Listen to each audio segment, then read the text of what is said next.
intends to use. We can, I mean, we can do the PowerPoint. Would the wiretap evidence come before the PowerPoint? No. Okay, PowerPoint. All right, yeah, we can look at that.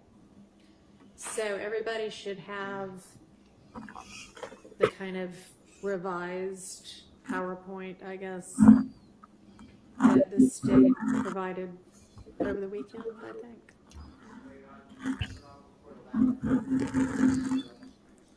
Easily run through it. Yep. And Your Honor,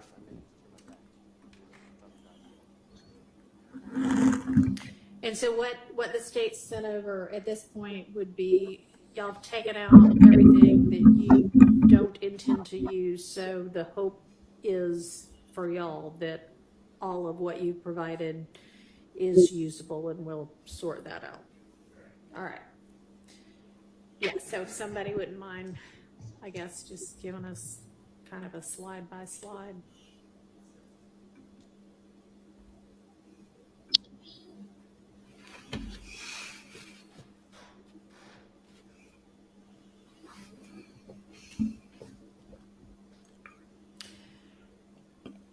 And I don't know that it needs to be displayed on Zoom as long as we're all looking at the same thing. That might be a better approach. So let's all just get our email, but send it over and open it up and look at the slides on our personal computers or laptops.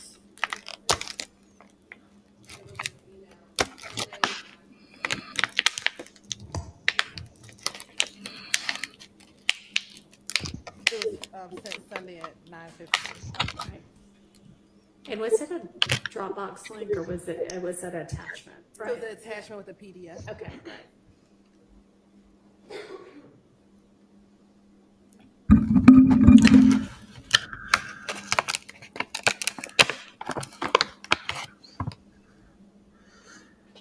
They be getting a lot of time. I ain't gonna lie. All right, is everybody ready? Everybody got it up?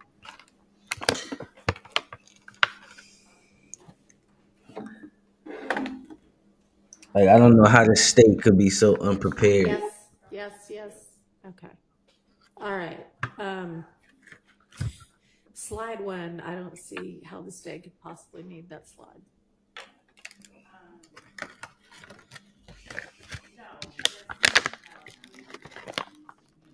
Okay.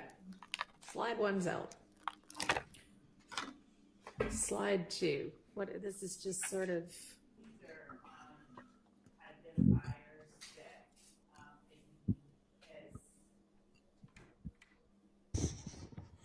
Identifiers that APD has identified, and all right, hadn't there already been testimony about that? There has been testimony about snakes and tattoos and red flags. Yes. Okay, so that one's out too. If you say it is, it is. Huh? I mean, just to make sure we're all on the same page. What you're referring to as slide number 2 is the picture that has an arm with a tattoo. Yeah. Okay. Yeah. Which also, coincidentally, is the second slide in the attachment. That's what I'm going by. All right. Just didn't want to make sure you weren't All looking right. at the title page. And Okay. We're on the same page. All right. Literally. Okay, good. All right. Slide number 3. What's y'all's argument for needing that? Okay, we can.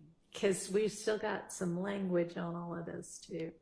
So we can take out. Well, we can take out all the language. Mm-hmm. We take out all the language. Okay.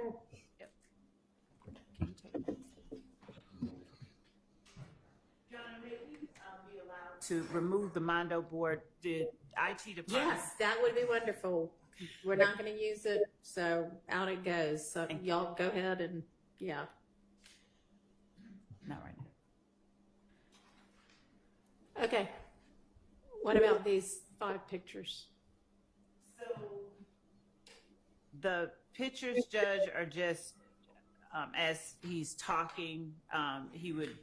All right. So who are I see we've got Defendant Williams, Mr. Williams, Rich Homie Kwan. Birmingham. Are there pictures already in evidence of Yes. those three people? Yes. Then use the pictures already in evidence. How about the bottom two? Who are they? Donovan Thomas is on the far right side. Is there a picture of him already in evidence? Yes. There is a picture of him in evidence. All right, use that. What's the middle fifth one? And this is Defendant Williams. And Is there a pre the gang, pre the dispute, the war. Okay. I mean, is there a picture similar to that if he needs to identify people or a group of people he could use? Yes. They literally a year and a half in on this case, and they still go, bro. It's no way this is legal. It can't be. It can't be. But apparently, shout out to Thugger Daily, going over Yak Gotti's police interview outside the presence of the jury and redacting statements that may be incriminating to other co-defendants. Note Yak Gotti never cooperated, but the state wants to use this as this portion of his interview. 1 second.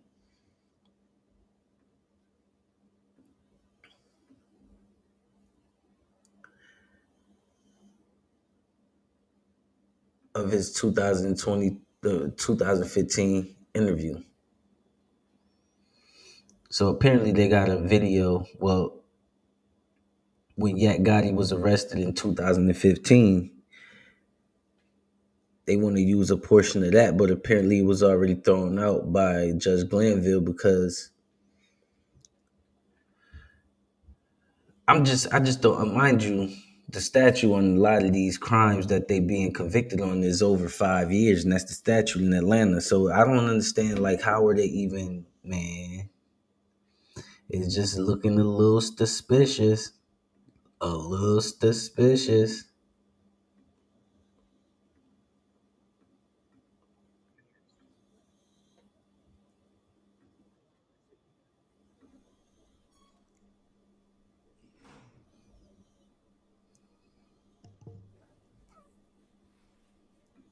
Have videos of the groups of the All right, so persons you could together. do a still from a video.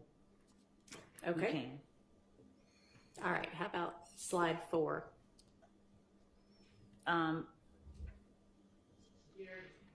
This is just, Your Honor, and our position regarding the displaying of these pictures is that they're demonstrative as he's talking about them. Of course, they've seen Mr. Copeland for what feels like ever. So they sort of know who he is. They haven't seen as many pictures, just face shots of Mr. Watts.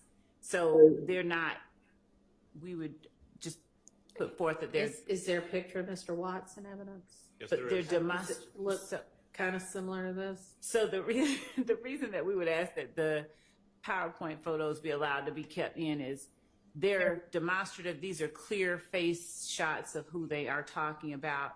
There's nothing that is inherently or substantially more prejudicial due to the cumulative nature of these photographs that would cause either defendant to be in danger of being convicted of something or on something other than proof of the crimes we have listed in the Are indictment. they going to, for some reason, be talking about Mr. Copeland and Mr. Watts together, that they're like, Yes. it's going to be crucial for the jury to see, here's Copeland and here's Watts? Not crucial. But he will be talking about a specific interaction, specific Okay, well, he can antagonist. talk about that without this, and if you need to, like, have the jury reminded, oh, this is what Mr. Watts looks like or something, just use something already in evidence. All right, what's this picture of some fence? The gambling house that Do we have pictures already in evidence of that? knew. Okay, then this one's fine. Slide 6. with the stack of money and obscene gesture. So she pretty much That's allowing Mr. Copeland, and all it was the a evidence. stack of money, and that flashing of it at a club that led to the conflict between him and Mr. Like, mind you, a lot of this evidence is stuff that Glanville already threw out. Like, the state is just trying to readmit stuff that already been ruled upon. But it's like, for them to be a year and a half in this case, they get so unprepared. This can't be legal to me. I'm Watts. So Okay. And we've also got video of him doing exactly the same thing. we don't have that video. Yes, we do. We've had a video and All chase right, of well, him. don't talk over each other. Do you know what exhibit number that is? Your Honor, we initially entered the video in June. However, that was after 3 o'clock. And so we did not enter Ah. it again Okay. this time around. So I do not believe the video is in evidence. I'll double Okay. check, but I believe that was after All 3 right. o'clock. Actually, good point there, because we do need to make sure when we're finally reviewing what evidence is in and out, that we make sure that everything that was entered more evidence that the state ain't presenting, but they getting little passes. These the little passes they be getting, in that little period of time is unentered, which furthermore speaks to the unpreparedness. if you will. So, okay, this one's fine. He can use this one. Can I inquire as to exactly what the relevance would be of showing a picture of Mr. Copeland holding money and flashing the bird? Well, I mean, they said that was what had started a beef between him and Watts, The flashing of the large sums of money. not the flipping the bird. I mean, I don't. Yes, no. Flipping the bird. I mean, it wouldn't have. Did you hear Love was no, I don't know which one is this. One of these is, I think, this Love or that's Love, one of them. But she was just like, the judge was like, what was it, the flashing of the money and not the flipping of the bird? She was like, well, shit, I don't know. Our argument is that it's relevant because it shows Mr. Copeland with that huge stack of money that we're talking about, and it makes Is this the night of, it's. or is this just You say the night of, not the Donovan night? Thomas. No, the night that the beef starts between She don't know. he and Watts. No, Your Honor, it is not. It's just an example of him with a Flipping the bunch of bird money. and holding money. An exemplar. Good It's- word. I think it's January the 8th. The state just pulling anything. The 6th, January the 6th. What started it was the beef? night- It You was. took a It picture with some preceded- money. That's the night that the fight started that led to the arrest of, I think, Mr. Kendrick and Mr. Arnold the first time when Bloody J was punched out. So this is a picture from the night that, it all got shot up or something? I'll confirm, but that's what After- my understanding, that is January the 6th. How do we know it's January the 6th? Where does that date come I don't know. Now, how could I you don't not know. Maybe they know confirm what none he of was wearing to the It's club the that night. detective that gave it to us, so. My recollection is that he had different clothes on the night when he was flashing the money than he does in this particular picture. I do not believe. So do you have any kind of picture from that? I mean, if you can confirm it was that night, We that's will. fine. Otherwise, it's just an example of, hey, Well, not just. here's what we mean about flashing money. No, the large amounts of money. Right. I think during the course of the interviews that the jury has heard, you hear them talking about a very, very large sum of money. Right. And, one might argue or wonder, what kind of money, how much money did he have access to that kind of money? Him having a stack of money like this. I mean, it could have all been ones, but even ones would have been a lot. I mean, I'm just saying. So, the relevance bar is, of course, as the court knows, is a low Yeah. bar, and the fact that he's sitting there with that. Okay. Well, he also is flashing the bird, though, or flipping the bird. So that's a little bit offensive, I'm sure, to some of the jurors. So maybe there's a. Now, how many? I used to just take pictures just like this in general, just to do it. Like that. That was like the first thing. People either do this or whatever. I just used to throw up the. You know what I'm saying? So it's like they just putting stuff where I like. I'm telling you, and it's like the unpreparedness. How are you a year and a half in on the case, and she don't even sound certain when she's asked the questions of what is this picture? What does this picture come from? Was it the date? What day was it? What was going? Like, she don't even know. You supposed to know. Your job is supposed to prove these things. She's not. She's just pulling. Oh, well, I pulled this off his Instagram. He was taking the picture, and it was around the time this was posted. And it's like, well, when was the original video picture taken? Before it was posted, or was it a repost? Like, you got to prove all of this stuff. Why don't you find out whether A, this is that night, and B, if there's some other photo already in evidence with him with large stacks of money, okay? So we'll revisit that when we've got some more info. All right, slide 7. This just shows a couple of the, the Metro, but y'all, there's been testimony about the Metropolitan, right? TIG studios that Right. Mr. Copeland is alleged to have shot up, or believed to have shot up. I've had a number of crime scene photos of the Metropolitan, so there are a number of photos of that in already. So it doesn't. There's nothing. If Detective Dennis is talking about this, putting it up doesn't take extra time. It just orients the jury as to what he's talking about. So it's a demonstrative aid that orients the jury, that is helpful to the jury, that is substantially similar to what that is exactly what he's talking about. So there's nothing that should preclude him from showing it to the jury. TIG is who's? Think It's a Game, Right, is the company that Rich Homie Quan was under.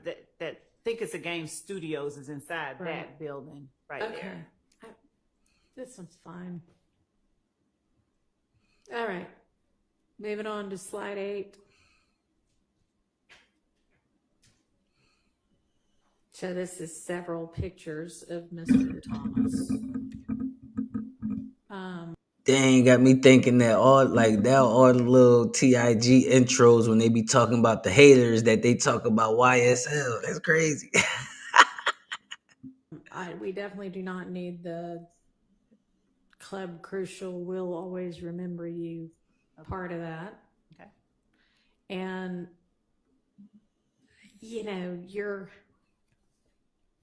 the language about whether he's a high-ranking member of a rival gang, It can come out. thank you. But I know it's asserted that he is, but this sets it forth like yes. fact, and that's for the jury to determine. Yes, John. I'm just trying to X over everything. Okay, so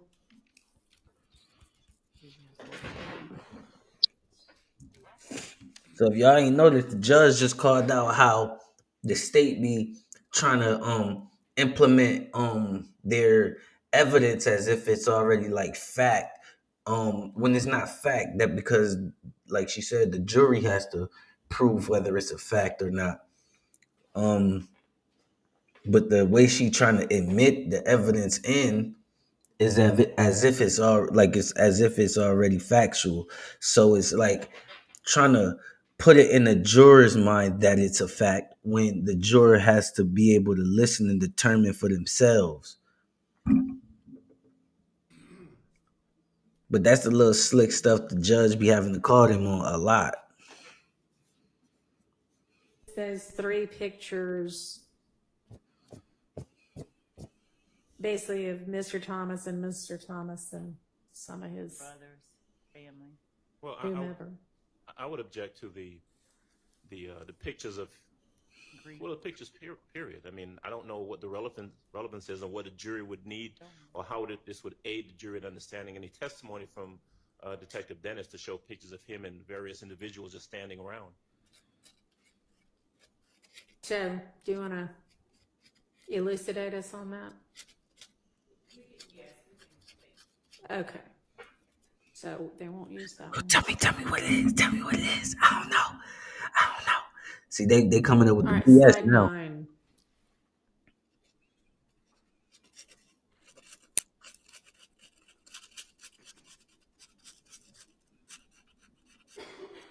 So slide 9 shows just the type of Are these actual posts already in evidence? no, we did not. Okay, well, if they're not, then I would think if you throw these up, that is more than demonstrative. So if you want to enter those as examples, we can talk Okay. about that. But Okay. otherwise, he can just testify that here's what happened on social media after the death. Okay. All right, slide 10. Yeah. I would be objecting to Detective Dennis saying this is what I saw on social. Okay, you understand that. Okay. It would and be hearsay. And how would, well, no, what he saw on social media, he saw on social media. If he's going to say I saw on social media and someone posted the following, I'm assuming that's for the truth of the matter asserted, and the post should not come in. I don't know who posted it. It would have to lay a foundation for the writing. Right. So the fact that the posts were made and that they were publicly made is the evidence itself. Not that it's true. This death to the big homie sent the word out from behind the wall. What would you have the answer generally be? I mean, what would you presume his answer would be, or your question and his answer? Were there threats made against YSL in the moments, hours, days following Donovan Thomas's murder? Yes. There were public threats, social media posts, and the like. And these would be them. Okay, well, that would. Okay. Yeah, and that would be overruled because it isn't being offered for its truth. Okay. But we can just do that at the point in trial. We don't have to have this slide. Okay. So it slides out. Slides out. All right, slide 10.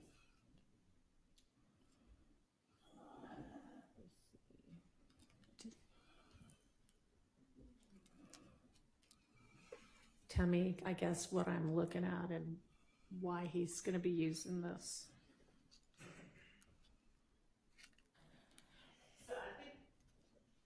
We can take this out. I think that this picture is already in any event. All right. Slide 11.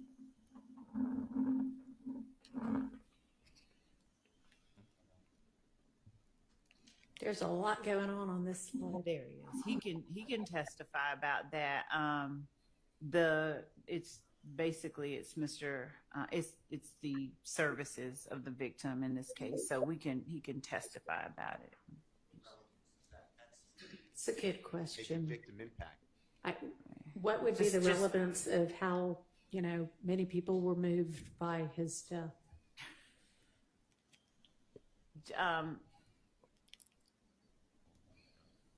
Judge, if I may come back to the court on that, I can take out the slide and as to the questions about it. All right. So 11's out. So she don't know. Yes, 11 is not going to be used, and she'll get back to me on the relevance of how crowded his funeral was. He's very low. And maybe it is. I don't know. But... All right. Slide 12. I bet you they know they boss Fonnie Willis know. So She loved him a lot. how about slide 12? It's a similar one as the one earlier, so we can take out we can take that out in the same way and introduce it if we need to. Okay. So Thank you. to me, when it seemed like this case was supposed to be like a real RICO trial for like gang activity and so many crimes and so much crime going on, it really was all it just really all to me seemed like a ploy just to catch Nutt's killer, Donovan Nutt Thomas's killer, and to put his squad in jail. While YF and Lucci just got letter written to the judge from Fonnie Willis to get to that she wouldn't object to him coming home on his first parole hearing.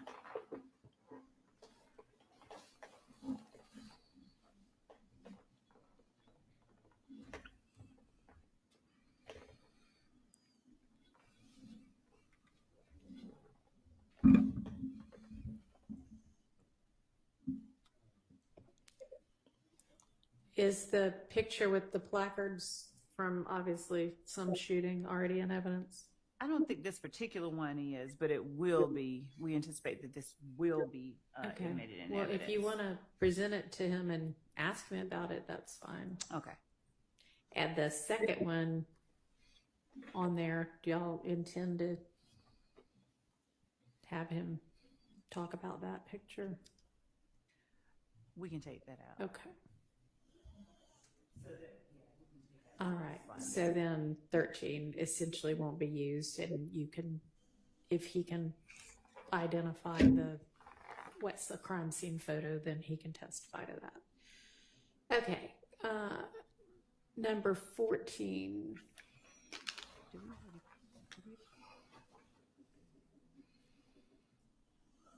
So, Judge, we don't have to. With number 14, we would need to introduce, I think, the photographs versus putting it up. Okay. We would, as opposed to using it as a demonstrative.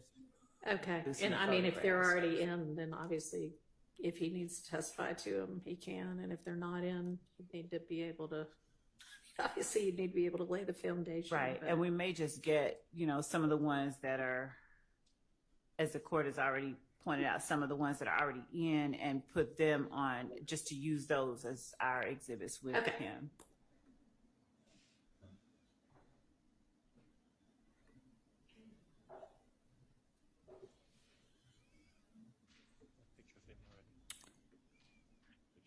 I mean, presumably this shows everybody's in a relation of these three people. It does. He testified about that.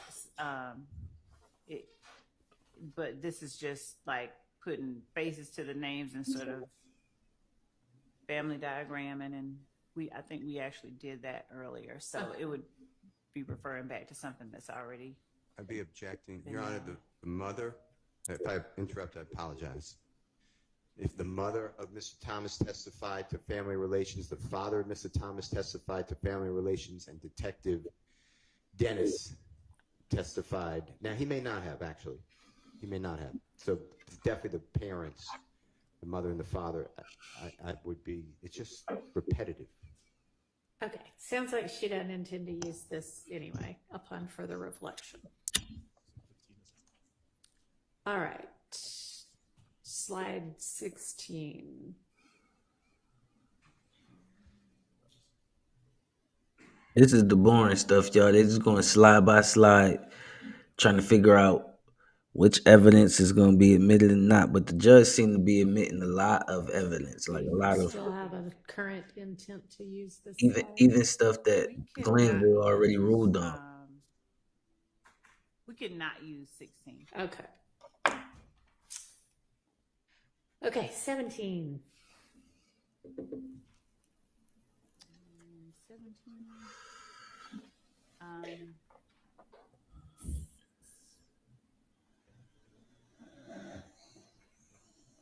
We can as well not use. So I think that what we'll do is just take some of the pictures, photographs that we've already admitted. Okay. And use those as the exhibits rather than trying to introduce whole hog. Sounds PowerPoint. reasonable. So 18, y'all still want to be using that? No, we cannot. Okay. We cannot. All right. Well, except that I think that the photograph in the bottom right corner Yeah. were guns that were recovered. But I'll confirm, Dennis.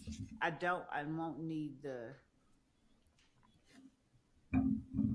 So that might be something that we could use as an exhibit and not a slide. So it would, if there's anything in this picture, certainly not the top three. Okay. But if that bottom right picture, if we do anything, we would tender it as an exhibit versus trying to put it in on a demonstrative slide. Okay. And these are all It was the stuff that was collected from one of the vehicles. From an alleged rival gang. Yes, after the shooting at 1006 Hill Street. Actually, not the rival gang. This was the one that was collected from the people who were shooting back at the people who were shooting at Okay. them. All right. Well, I mean, But I can anticipate some potential objections from the defense at the point in time if you seek to tender that, but we'll just deal with that at trial.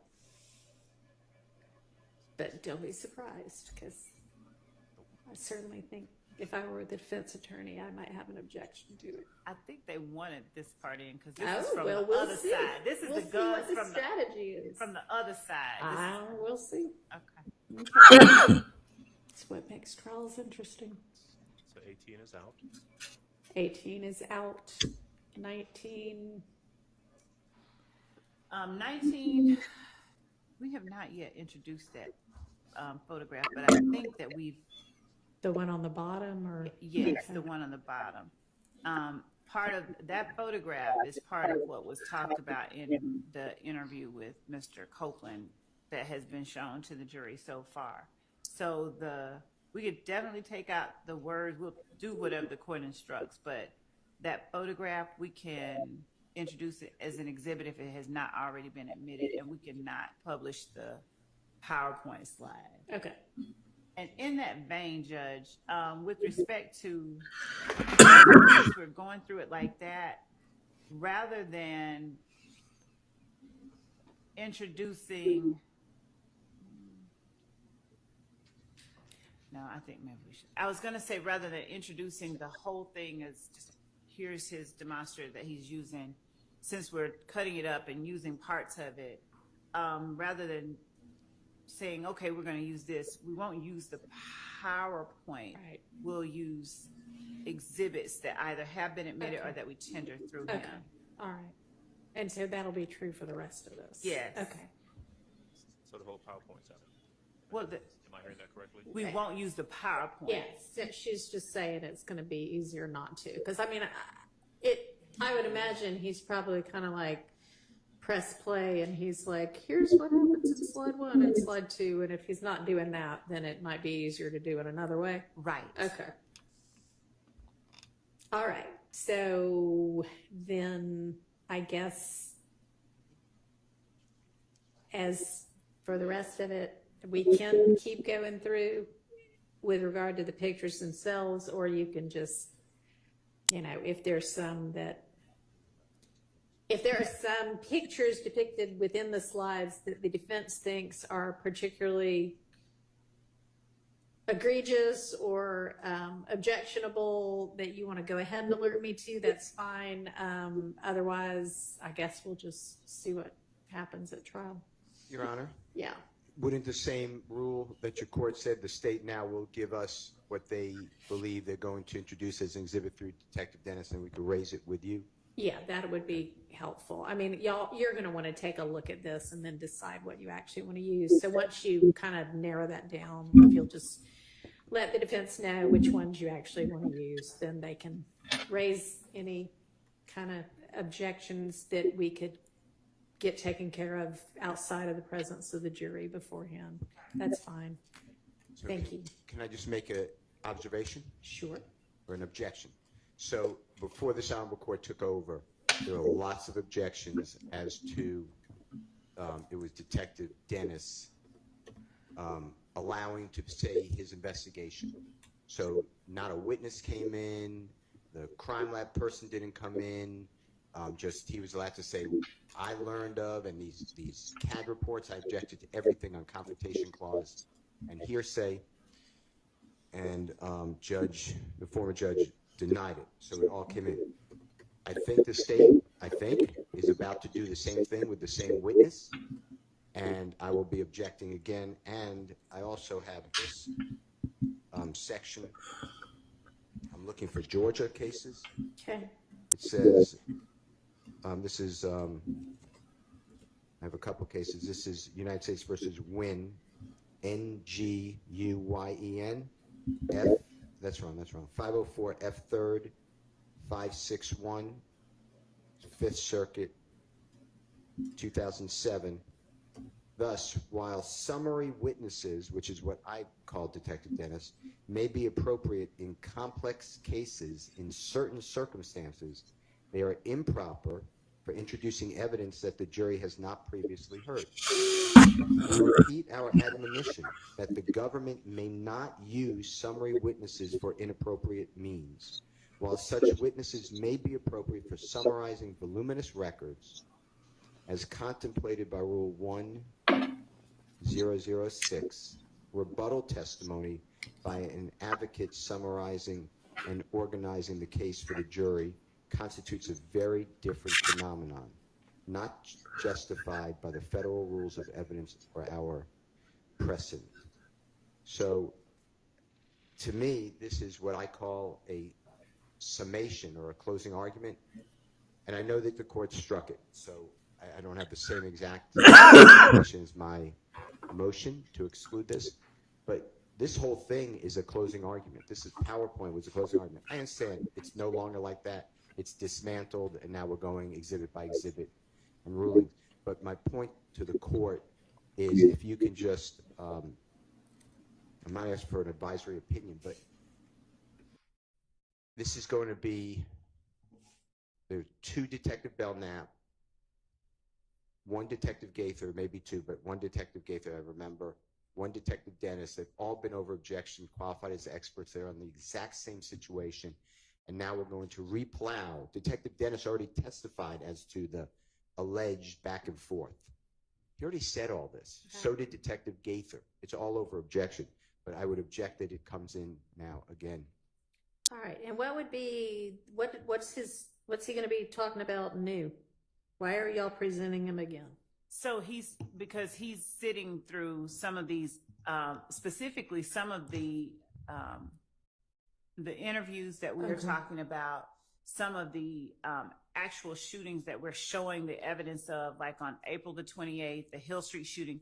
He touched on them. We did not get into, like, he as an expert talked about what their investigation led them to do and sort of what their investigation entailed. He didn't talk about the details. We won't be getting into rehashing something he's already talked about. The stuff that he's going to deal with now is going to deal with specifically the interviews that he conducted, depending on what the witnesses say. If there are some instances where, we don't need to play the interview because they say exactly what they said, then we won't do that. But we're at a different part. He is a fact witness, and he's still he has still been qualified as an expert by the court. So we won't be rehashing stuff that he's done, and we won't be using, I'm not certain when Mr. Steele says, he objects to summaries. As experts, they're allowed to talk about how they arrive at certain conclusions. Yeah, I think there were maybe like a couple of different objections in there, but it sounds like one of the objections or potential objections would be if he's going to get up and basically rehash the same thing he already testified to about how, the theory is that all of this came about because it was the culmination of, some gang wars, basically. We've already that's already been covered, so he should not be testifying to that again. Right. We don't need to, but specific, like the April 28th shooting, the Hill, like we haven't put up all the evidence in some of them. Nobody in here is being charged with that shooting, right? That's part of the story of some of the crimes that are charged in the indictment, right? I think the court is saying that they are overaxed. Some of them are overaxed that are listed in the indictment. If that's what the court is saying, the answer is yes. Okay. ADA Love she be trying to slide in all type of BS, y'all. I'm talking about crimes that don't got nothing to do with. She be making crimes from other people look like it got something to do with YSL. Okay. So I may be thinking of the Hill Street shooting as something other than what it really The is. Hill Street is not. The Hill Street is not. Right. That's when Woody and his girlfriend get shot at, right? Or no? Okay. All right. Sorry. There are a lot of shootings, but I haven't been in this case the whole time. So, all right. So, but I guess, so let's take, for example, that one. I mean, we're not going to need to get into the nitty gritty of that one, because that one, all that we need all for the jury to know for that is it happened. Some people believed it was a rival gang. It, made the beef worse. We don't need all the details about how many bullets were found, right? That was free to read. That was Lucci's mom. And so well, that was another one. But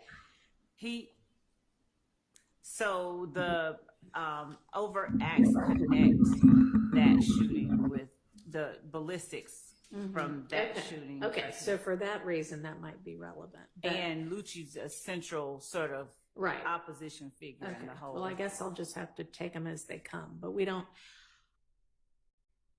not need a whole entire crime lab. Here is,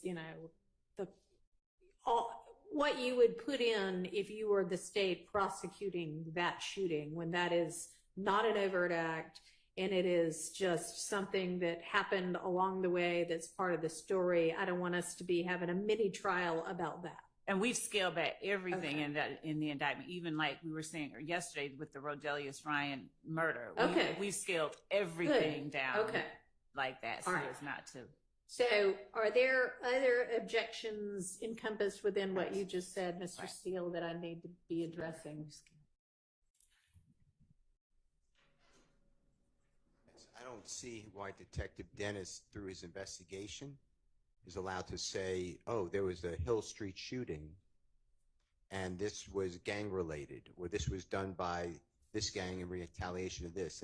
And we linked up later through the GBI crime lab a weapon that was used in this shooting and another shooting. To me, that's all confrontation clause.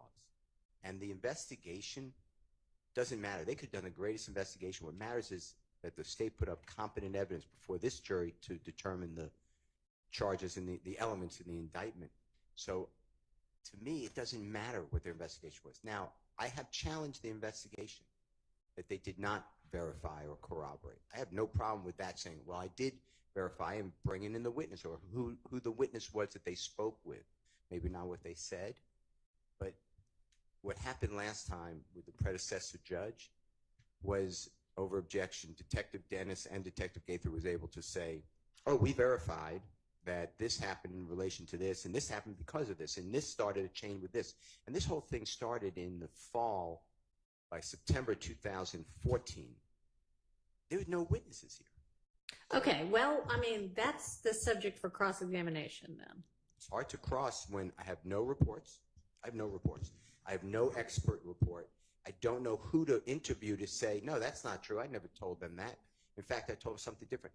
This is all, to me, like I have a bag over my head and I'm getting smashed with a baseball bat and I have no idea where to hit because I don't have anything. And I've asked for reports. Judge Glanville told the state to produce it to writing. This is all confrontation clause, and it's all coming in as a conduit through some, quote, expert. And it comes through with many experts. And to me, it's just like not having a trial. Okay, well, I'm sure you'll be able to undertake an effective cross-examination of this and every other expert witness. I have been told since I've been in the case in front of y'all in court that there aren't expert reports. Does that continue? And y'all were going to circle back and ask whomever over at APD to do an exhaustive search, even if people were retired. What happened from that? Has that been conducted? For police reports, yes. We were, actually, I think the court told us to do it for a specific act, and I can't recall which one it was, and we did, and there wasn't. But we have done that. We have provided the police reports for these acts that are shown, that we're showing evidence for, and that we are asserting in the indictment. All right. So okay, you recall that I did tell y'all to go back once again and say, we don't care if people are retired, we really need you to find this and make sure there's no reports in it, right? Yes. Y'all did that? yes, and that you produced did. nothing? No, we Okay. nothing that we haven't turned over, because All right. what the court required us to do was, it was for a specific one. I don't think it was. Hold, I mean, it may have been a specific one and then everything else, but anyway. More unpreparedness by the state. DA Love, ADA Love, and Hilton. If it wasn't done for everything else, do it for everything else right now. Your Honor, could we take a very brief restroom recess? We just had one less than an hour ago. So, no. I'm Sorry. Okay, I apologize. Mr. Atkins is reminding me that you're talking about gang expert reports and things like that. Yeah. And Yes. yes, we don't have anything extra. We will go back again, because I've gone over and asked homicide. Unpreparedness. See, they not doing their job. They just throwing this case together. It's a year and a half in. I've asked I've physically gone over to the gang unit, physically pull out boxes of stuff. I will continue to inquire. All right. Well, I don't know that, the best use of your time is to pull in boxes and look through them. That ought to be what the police are doing, but you need to direct them to do that. But it's And like, so, with regard to the gang experts, but it's a year and a half in. Why is this not already done?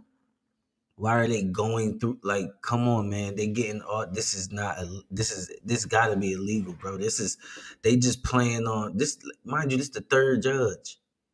They playing on Thug, man, on his life. Somebody, like, multiple people's lives is at stake right now. y'all go back and say to somebody over at APD and in gangs, hey, we need anything there is, even if these detectives are now retired? Well, we had done that before the court ordered us to. I know, but then I ordered you to, so did you do it again? Okay, so Because I ordered you to. See, she getting snazzy, but she gonna give them their breaks. Watch, she always look out for them. we have not inquired a second time, and I apologize to the court. That We're gonna is- do it again. I will do I it pretty personally. clearly told you to do it again. That's what he's reminding me. Yeah, well, So- Mr. Atkins, you could have done it. I'll go make a phone call now. Okay. And can I mention something? It came out during trial, during a motions hearing, that there is what I'm going to call a black book, and it's all the gang. They in court, still trying to get. Come on now, in trial, bro. In trial, bro. Come on, man. Information, Yeah. and you seem like you know about it. I've Well, heard about this before. okay, well, Yeah. I don't know about it, and we were given the Heisman. We were told that we're not getting that. Detective Dennis said he no longer works at APD, so he has no access. Gaither said the same. Detective Belknap. Okay, so Shard went to go get it, and they didn't. I mean, Steele went to go get it, and they didn't have it. They told him he's not gonna get it. Who continues work there, says that's not for public information. Well, I would imagine it is not. However, if such a thing exists, do y'all know what Mr. Steele's referencing? If he's talking about what Detective Dennis said that he used in the beginning of his career as a law enforcement officer, where he collected information, I think maybe he called that maybe a black book. I don't know if he's talking about that or if he's talking about the information that they keep on gang members. I'll let him clarify, but. All right. Do you know, Mr. Yes, I'll take anything that has to do in any way with the testimony in this trial to either be able to go and interview the witnesses, confirm the witnesses. More evidence that Steele and them don't have from the state. There was a lot of talk over objection. The policy of APD, how they qualify somebody as a gang member, it's self-admission, somebody else who's reliable would say that they're in a gang. Okay. They hang out with somebody. All that's in this supposed book. I don't. Okay, that's entirely different. Okay, so you now do know what he's talking about. No, that's entirely different. Detective Dennis talked about, and Detective Belknap talked about how they identify gang members and what criteria they use. All right, is that something that is in something writing? in a black book? Well, whatever. Is it something in writing? I think that the criteria, those criteria that they use, More BS. that is something that is a written sort of criteria, and I'll get that. Let me propose, if that's easy to get and they don't have kind of security concerns with it being provided to the defense, then provided, if they do have security concerns, then it can be satisfied by saying, Mr. Steele and anybody else on the defense team, you can come look at this written policy, at 12 p.m. on XYZ day over at APD. That satisfies it also. So in some way or another, if there is a written something that is how they classify, then give them access to it in one of those ways, okay? I will, and we will also check to make sure that we've not. Bro, the state shouldn't be scrambling for evidence and information right now. You got one person outside getting on the call, getting some evidence or something needed for the court that they didn't do. Then you got this person scrolling on her phone, needing something for the court that they didn't do a year and a half in. Not already given them standard operating procedures as it relates to gang unit. Well, and obviously, gang if they've got identification. it already, then they've got it. But in terms of being able to cross-examine the witnesses on specific incidents that they've discussed, we've turned over entire files relating to each of these incidents. Okay. All right. It sounds like what Mr. Steele's talking about is the sort of policy that you just mentioned, that are the guidelines, the criteria. I actually want the specifics of who they spoke with. They're talking about. All right. Well, they may or may not have anything like that in writing. Well, and you can always just interview the detectives to ask them those things. Well, I have interviewed the Okay. detectives, and they tell me that they're not releasing that information. They would speak with somebody. They'd speak with Brian Steele. Brian Steele would say that Keith Adams is not involved in criminal street gang activity. That would go into some sort of book. Then they would speak with Carlton Matthews, and he would say that Brian Steele is in a criminal street gang. That would go into some sort of book. I'd like to see that because they're speaking about, we corroborated this. So I asked on cross, who did you speak with? I'm not going to tell you. Well, why don't I have the right to know? I don't know. Maybe they consider them confidential informants. He never said, I don't think he ever said, I'm not going to tell you, Judge. I think that I'm not going to relitigate it. If it Right. How you going to tell that man what he said to him? comes up again, we'll deal with it then. So clearly they on your side. Okay. So I'm not even sure how we got on that. Oh, but Mr. Steele, you've said a couple of different times that you object to certain portions of CAD reports as You see, they be doing so much and just like they be throwing everything off. I don't even know how to. being hearsay. You were going to get me I don't know how the jury gonna be able to make a real decision. Look at her. Look at these two. They look defeated. some law about that, and I don't know if other CAD reports are going to come in or not, but. Okay, well, provide it, and that way provide it to the state as well, because if it's clear law, then they can just redact those portions of CAD reports which might need to come out. Okay. So I have KA KAMUSOKO versus state. I'm sorry, start over. I just didn't get that at all. K-A, KAMUSOKO okay. versus state 362 Georgia Appeal 276 footnote 3. And what does it say? 868 Southeast 2D 252 2022. Says Camusoko makes no distinction between any particular statements and declarations, and therefore has abandoned any challenges he may have regarding particular statements or declarations. There is nothing for this court to review where the appellant has failed to identify precisely what statements he challenged. Logan, get off the couch. Camusoko mentions in passing that whatever was said to the 911 operators was filtered through people who did not testify at trial.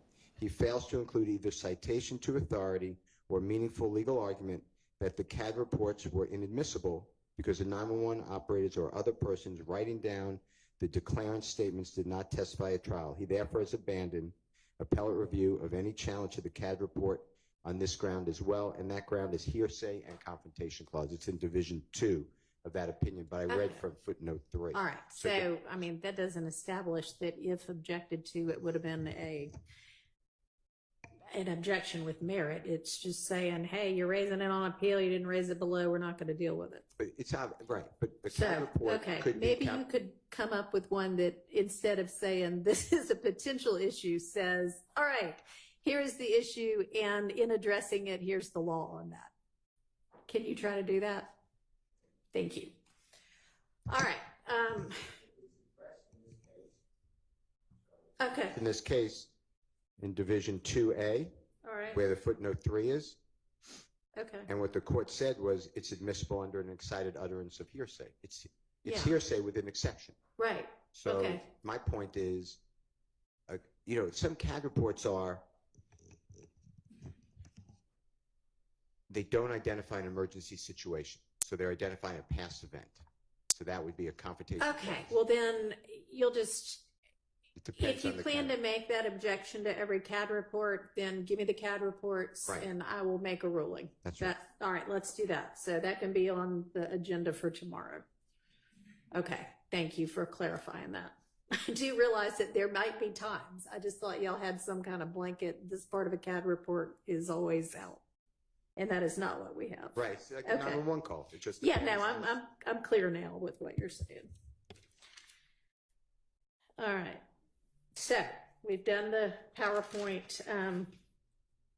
So I am going to give us another quick break, but I'm going to say, and I'm going to say this once, and I don't want to have to say it again.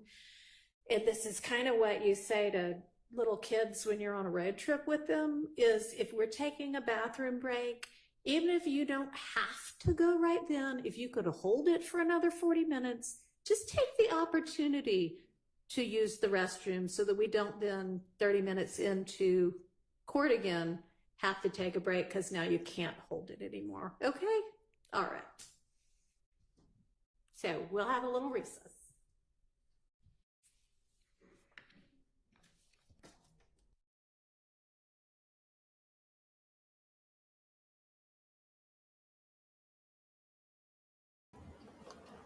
Okay, so the court taking the recess as they, giving giving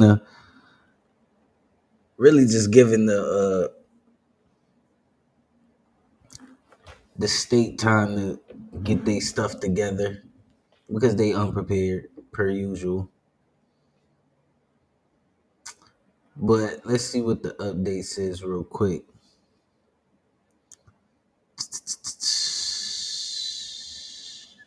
Shout out to Thugger Daily on X. Y'all make sure y'all go follow Thugger Daily. So Young Thug trial day 115. Going over Yak Gotti's police interview outside of the presence of the jury. and redacted statements that may be incriminating to other co-defendants. Note yet Gotti never cooperated, but the state wants to use a portion of his 2015 interview when he pretty much he reported he he asked for a lawyer. They illegally obtained his pretty much whatever he said. The portion that they want to use, they illegally obtained it because he already said he wanted he wanted a lawyer.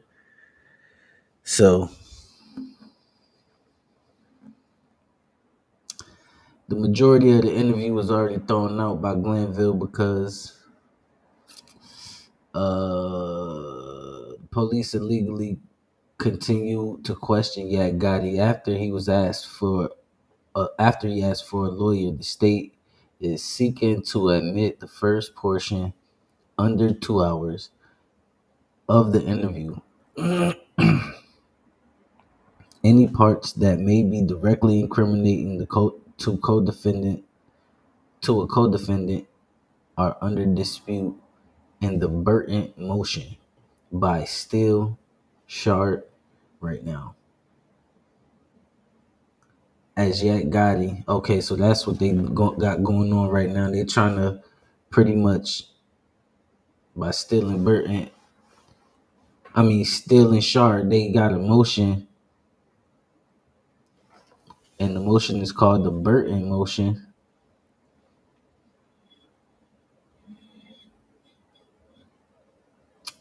As Yak Gotti is a non-testifying co-defendant.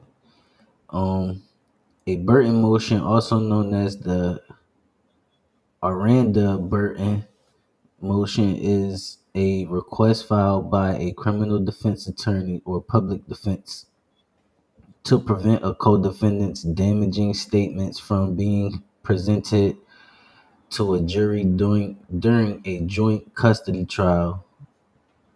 The motion is based on the idea that the statement would violate the defendant's constitutional right to confrontation, which includes the right to cross-examine witness. Okay. So I wonder how long they're gonna be on this, what you call it, for.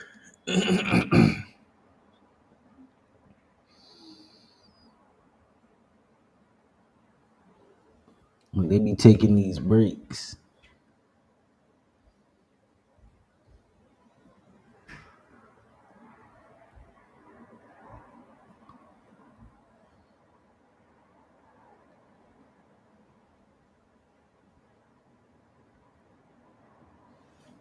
Let me see.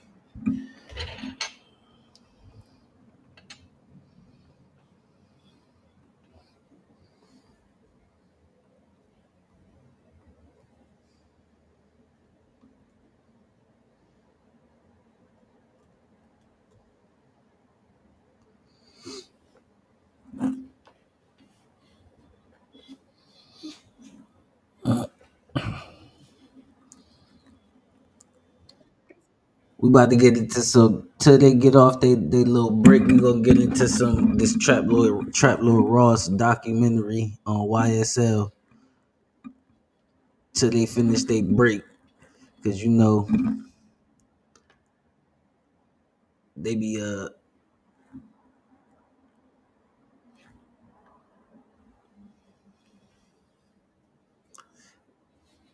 state be with the BS, man. Let's get it.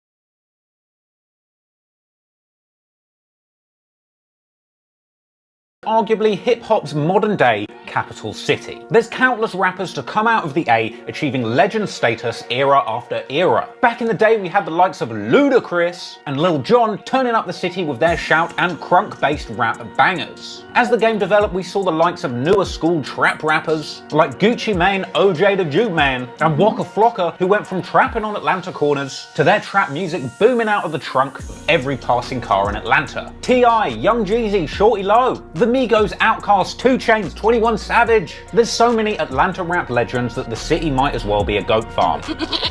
But it's not just in the vocal booth where the legends of Atlanta emerged, because if you know rap or drill music very well, then you'll know that often behind the rap hits are gangs and hitters. And Atlanta itself has had one of the most illustrious histories when it comes to gangs running the city. BMF, or the Black Mafia family, were a notorious ring of drug traffickers who were running the city back in the noughties, taking their dope operation to heights never believed possible in the city, to the point where they were even getting billboards to advertise their criminal enterprise / record label. Now, today's Atlanta story isn't about BMF or the big time dope operations that have come through Atlanta, but that does provide the backdrop to a number of smaller outfits that would spawn some of the biggest names in Atlanta rap today. Because on the opposite end of the spectrum to the flashy, big money throwing lifestyle of the BMF, were the young G's coming up in the most difficult streets of Atlanta, fighting for survival and simply trying to make it out alive. And a lot of young men have come up through the trenches of Atlanta, eventually managing to make something of themselves, escaping the streets through a legitimate career in the music industry. Shout out Trap Lil Ross, man. Y'all don't know, man. Go follow Trap Lil Ross for all your hip-hop documentaries and in-depth information on your favorite artists,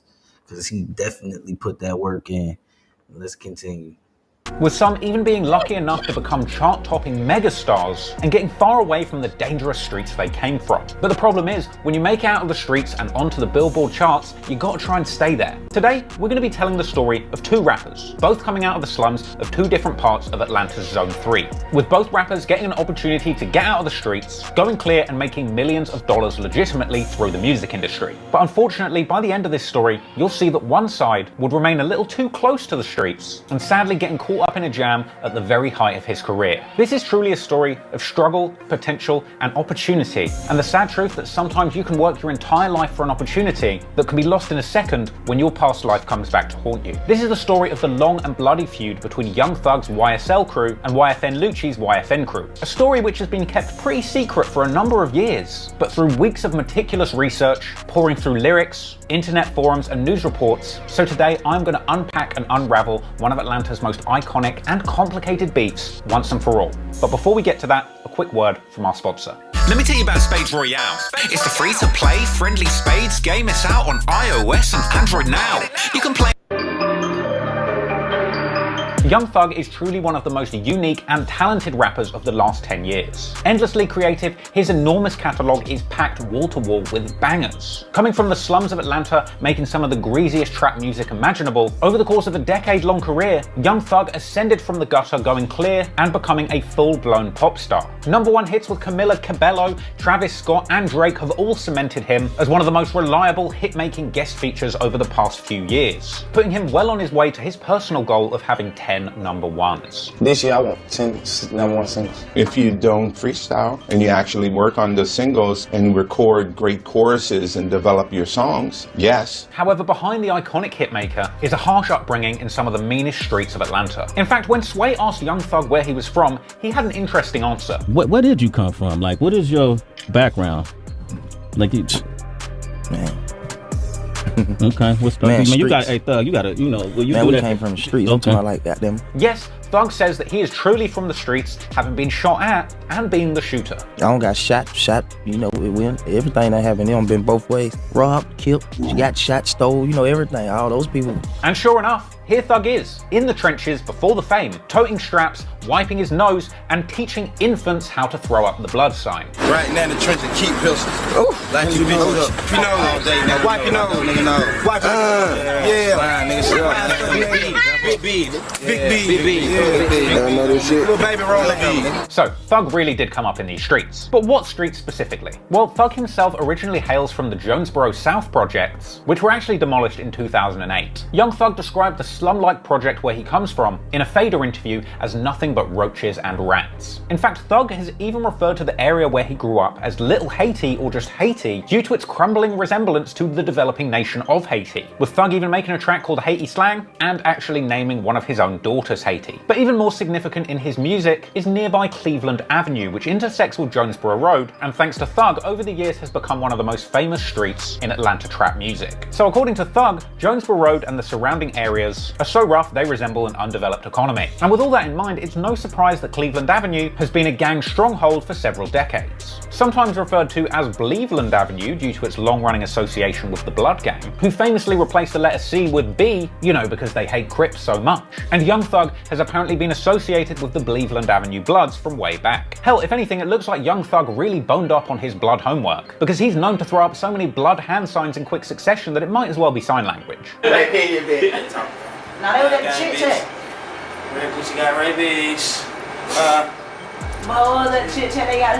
Now, the specific crew of Bleveland Avenue Bloods, who run the block that Thug comes from, is a crew by the name of Raised on Cleveland, abbreviated to ROC or the Rock Crew. Sometimes it's restylized as RO5, once again replacing the C because they're Bloods, with other alternative acronyms for ROC being offered by Thug in an early Fader interview, including Rich Off Crime or Ready on Command. Basically, these are some serious Atlanta goons who are not to be played with. In fact, a 2011 bust on the Raised on Cleveland gang saw for the first time part of their operation exposed for the whole world to see, with US Marshals and an Atlanta police gang unit conducting a major sting operation on the gangbangers in Cleveland Avenue and the surrounding areas. This operation took 8 alleged members off of the streets, along with the seizure of 2 cars, $10,000 in cash, 4 guns, and drugs apparently worth 50 racks. Now, it's not quite a BMF level operation, but it's certainly proof that the criminal underworld of Cleveland Avenue is definitely active when it comes to trapping. And this is the environment that Young Thug and his team came up around. In fact, old videos of the Rock Crew chilling on their block around 2009 still circulate on YouTube today, showing Young Thug running through the streets of Atlanta, surrounded by his homies back when he used to go by the name Lil Jeff, showing off his unusually fashionable hood drip and clowning his homeboys for secretly photographing his unusual white boy swag fits. King of white boy swagging, right?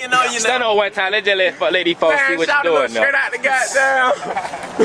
Rocked out right here, man. You know what I'm saying? Ah, you check him out now. This is what he doing. Hello. He's on his phone, but he's taking pictures of me at the same time. You know what I'm saying? In fact, in a kind of unusual uniting feature, it would appear that the Rock Crew would all identify themselves by wearing matching Rockefeller jeans. Hell, I ain't shit with the Rock Republic motherfuckers. You hear me, man? God, let my boy Lil D get on there. What you call the wheel time for the dish? He scored 100 Anyway, Young Thug and his affiliates have gone on to pay homage to the Raised on Cleveland crews in music. YL Stunner had a project called Raised on Cleveland, Lil Keed had a whole mixtape series titled Trapped on Cleveland, and there's a number of interviews with Young. Hey. Trap Lil Russ being deaf, boy. I wonder how long it take him to gather his information before he even like put this piece or this whole masterpiece together. You feel me?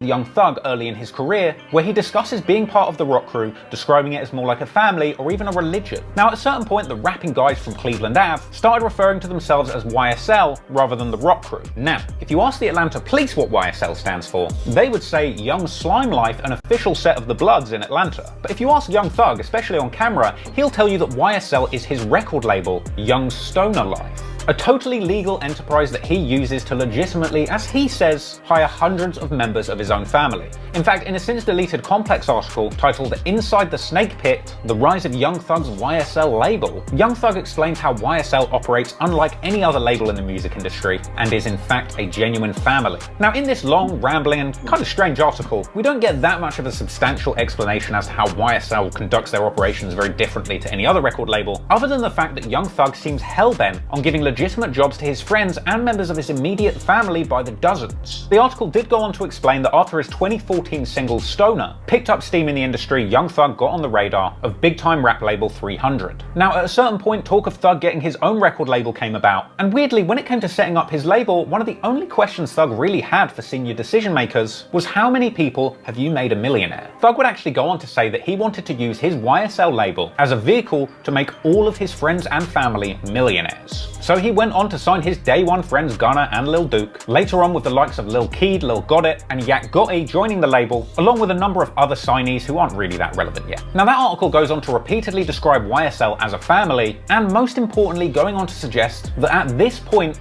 they don't engage in any extracurricular activities. Now to me, this would suggest that the YSL movement represented Young Thug's genuine efforts to create a legitimate business, putting on all of the people he grew up with, taking them away from the risks of the streets or crime for good, with Thug using the enterprise to provide as many opportunities for those under his wing as he possibly could. Apparently YSL has a massive compound in LA called the Snake Pit, with multiple studios where YSL artists can pull up and record at any time. So YSL is a family, not dissimilar to how Thug kinda described the rock crew as a family or religion back in 2013. It's a really good thing that Thug's doing for his people, but again, the question still remains. What makes YSL so special? Why does YSL stand out? Well, actually, the thing that seemed to have made YSL such a standout act in hip-hop over the past few years is really how they pioneered the use of certain gang lingo in their music. Because if you know Young Thug and his songs, you probably know his lingo. One of the most popular catchphrases that Young Thug and his YSL movement are known for saying, Let's check and see if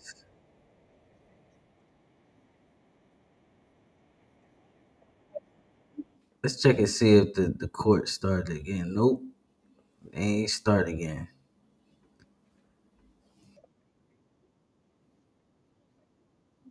trustworthy like a snake, and while you're there, slime can also be used interchangeably to mean kill or hurt. For example, we have to slime the ops down. Now, the use of the phrase slime is traditional blood gang lingo, originally associated with Vado and the New York Bloods, but Vado wasn't the first to use it. In fact, the likes of Noriega had been using it on tracks since 2002, including the intro track Hit Me Slime from his God's Favorite album, where we even hear Queensbridge legend Nas calling Nori Slime too. So, being a blood straight out of Cleveland Avenue, the word slime was apparently part of Young Thug's lexicon from an early age. But Young Thug seemed to be the first person, at least in the modern music industry, to make this slime blood lingo a big part of his persona. In fact, if you know Young Thug's catalogue well, you'll know that the majority of the imagery and artwork that surrounds his music is all slime and snake themed. Thug would actually later go on to tell Sway in an interview that he felt he found the secret formula when he realized that he was the first rapper to popularize the use of the phrase slime. No, slime is like, it's like, I never seen no one in the rap game that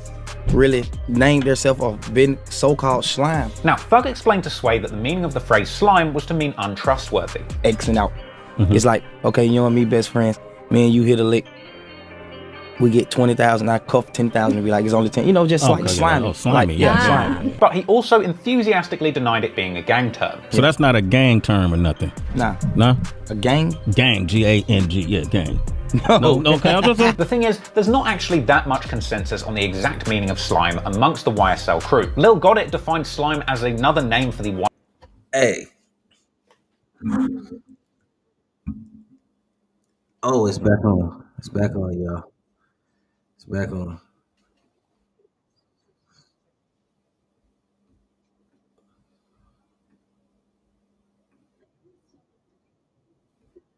Excerpts from the wiretap evidence. So that might be a good thing to turn to next. Yeah. I meant to bring this up yesterday. We've been labeling the excerpts from the wiretap as potentially co-conspirator statements. Right. And I think the state announced that those wouldn't be coming in until investigator Viverito testified. What I meant to inquire about the other day was, I know that they've suggested that there are additional co-conspirator statements. I'm just wondering if any of those are linked with witnesses coming up soon. Hang on just a second. Nobody say anything because our court reporter needs to plug in back up.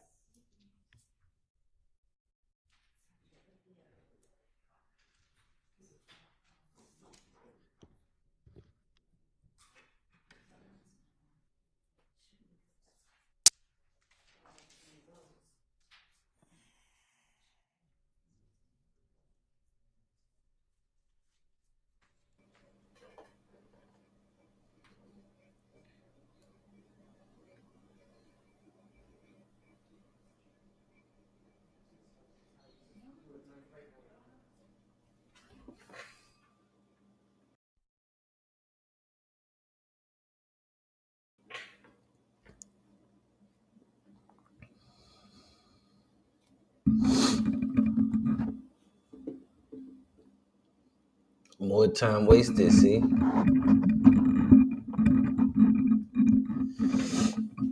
It's a tax dollars, man, paying for this. And that's Yak Gotti right there. That's sitting right here at the table over here.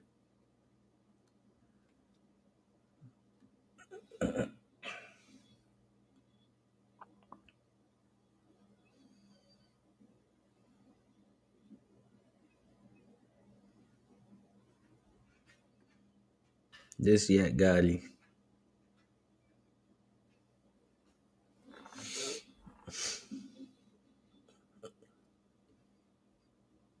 Our court reporter's still rebooting, so thought you might have something that was not something we needed to take down. Okay. Some research to do on our case tomorrow. So with Mr. Williams' permission and Mr. Adams' permission and the court's permission, I was going to do that at my office. And I will not be here tomorrow, if that's okay with the court. And Mr. Williams said that's okay with him. He could speak for himself, and Ms. Adams said that's okay with him. All right, sounds good. Thank you. Okay, we're back up now. So I don't know if all of what Mr. Shart said got on the record. Do you mind just reiterating it? So, yes, I will. We put off. We suggested that the wiretap co-conspirator statements are going to come in through Investigator Viverito, which would be later on in the trial. But I believe that the state has also stated that there are additional co-conspirator statements, or alleged co-conspirator statements, that are not part of the wiretap. And I was just suggesting if those involve witnesses that are coming up sooner, that might be something that we need to address. Okay. Do we have other co-conspirator statements that are not the ones from the wiretaps coming in through to Investigator Viverito? So, since we won't be getting to the wiretaps until she's number 91, witness 91, in terms of,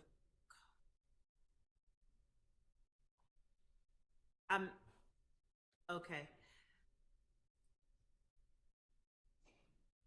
My question to the court is, would the court allow us to go in order of the witnesses that are coming up and deal with the buckets of exhibits? Yeah, that's fine. And I think that's kind of what the defense might be trying to figure out is, do we have some co-conspirator statements that are going to be coming up soon? And I'm fine if it's easier to just say, okay, we're talking about co-conspirator statements now and tackle the ones that are coming up soon. That's great. Or if we want to go witness by witness through, here's the evidence that's going to come in with this witness. I think either way makes sense, but let's do one or the other. So yes, it sounds like maybe there are some other co-conspirators or alleged co-conspirator statements that are going to come in soon. Not any that are coming up soon. Not soon. Not soon. The witness buckets would be the most. The next. More wasted time. Not coming up soon. Just unprepared. Jamari Holmes is the next time that we'll have co-conspirator. Can y'all all hear her? I'm sorry. I'll get closer to the mic. Okay. Jamari Holmes's murder is the next time that we'll have that issue, and that's the one that we were discussing at the beginning of court with Your Honor and Mr. Williams and Ms. Sabasi. Okay. So the co-conspirator. That's a little ways away. Yes. Does that answer your question? I mean, at this point, Thug lawyer said he's not gonna be there tomorrow, and Thug he'll talk for himself, and he got the other lawyers, but it's like he might as well at this point speak for himself. I'm fine with that answer.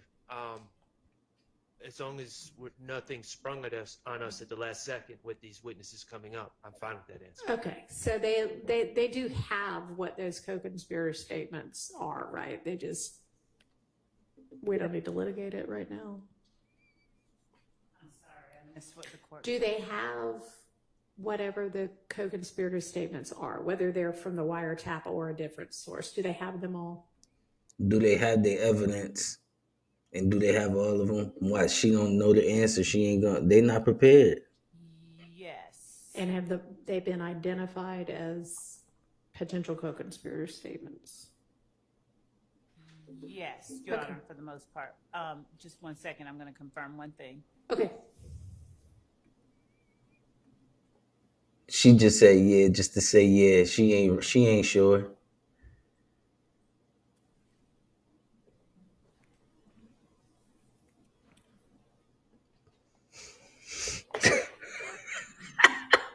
Yo, they so full of shit, yo. Oh God. And I mean, this interesting watching it. Like, I know you'd be like, how could you watch like 4 hours of like shit? It's interesting because you see how the state just not prepared.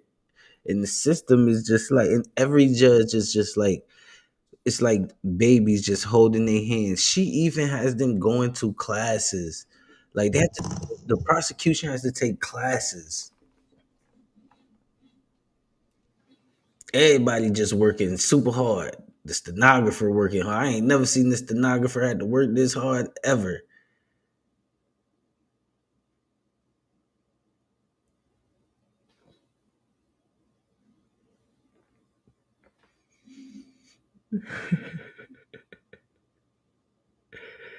Everything to buy time, just to buy them time.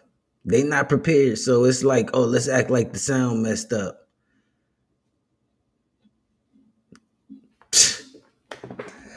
Yo,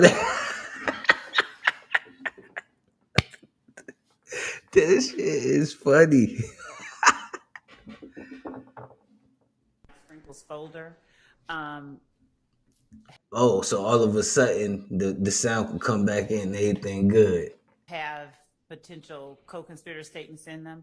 We don't have them extracted out. We just have the ones in there that we intend to use. All right. I mean, y'all ought to be aware that if there are jail calls by co-defendants, that those might contain co-conspirator statements.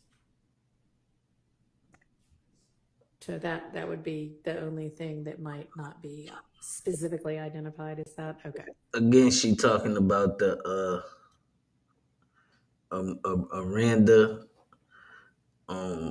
Burton motion. My expectations are correct in line with the courts. The state is going to specifically identify those alleged co-conspirator statements. Correct. I mean, there's thousands of jail calls from probably, I'm underestimating, thousands, yes. So we would need to know what statements, when they're made, between whom and whom, if the state, we would like to litigate these beforehand. So the state, I mean, the defense like. In the Mike Sprinkle bucket, the jail calls that we're using. All right. So jail calls y'all intend to use are all in the Mike Sprinkle folder? The ones that we have identified that we intend to use, and those are the ones the court told us to. Okay. So the universe has been narrowed substantially. She just lied. Bruh, she just lied. They over here arguing. I haven't looked to see how big the Mike Sprinkle folder is, but if it's the same one that I think they're talking about, it's about 200 calls. Okay, well, 15 minutes each. So that's 50 hours of. Okay. Which I presume is one of the reasons y'all said. He letting them know, look, look, they got to do their job because we about to make them work for it. Yeah, y'all got to go through all them calls. Let's hold off on dealing with what's in the Mike Sprinkle folders.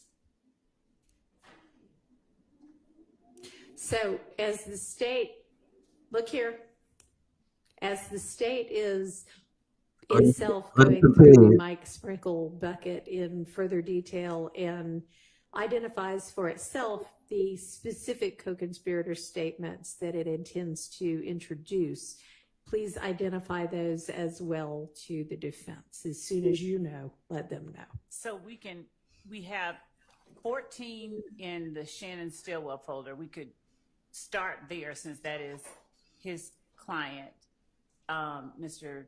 Shart's client, that we could actually review. Okay. Let me get some clarity.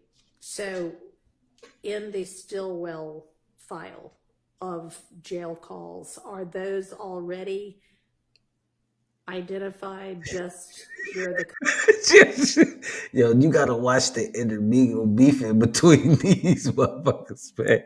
co-conspirator statements, or are they just like, here's a 15-minute call, here's a 5-minute call? All right, and do you know what portions of those calls you? Yeah. All right, but whether you've broken them out or not, do you know what those are?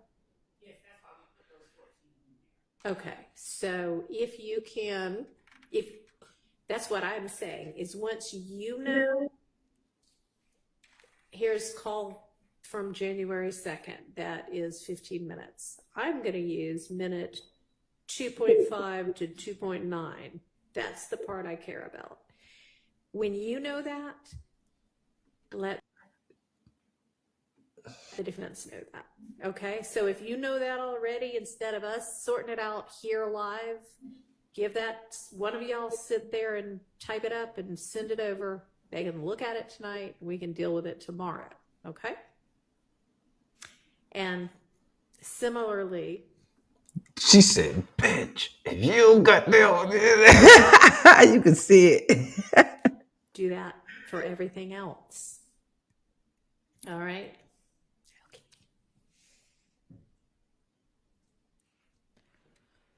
So that it sounds like the most productive thing to move to next, unless somebody else has a different idea, I'm willing to listen, is to just open back up, you know, the witness folders and move on to whomever the next witness other than Mike Sprinkle is going to be, and go through that proposed evidence for any kind of evidentiary issues we can hash out now.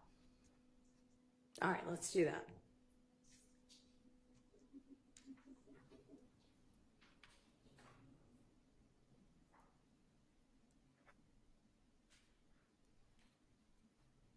Why do I hear something?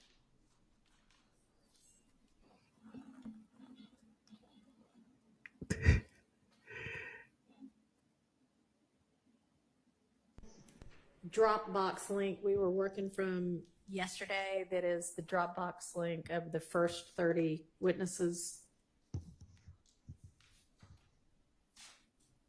So if everybody can find that again.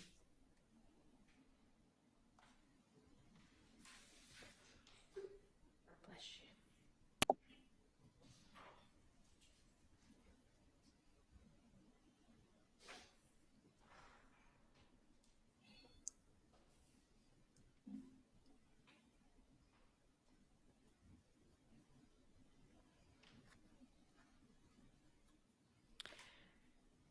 It's not easy to find it because sometimes instead of y'all giving each a new reline to your email, you just tag on to one that already existed.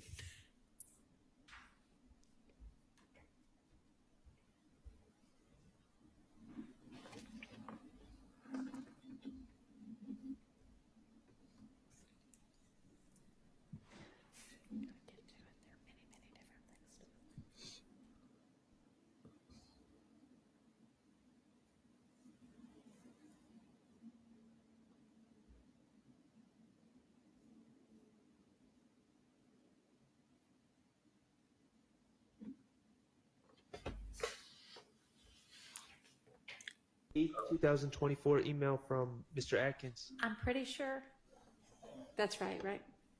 Yes, Your Honor. It says 30 witnesses, and then it has 8 August 24 in parentheses.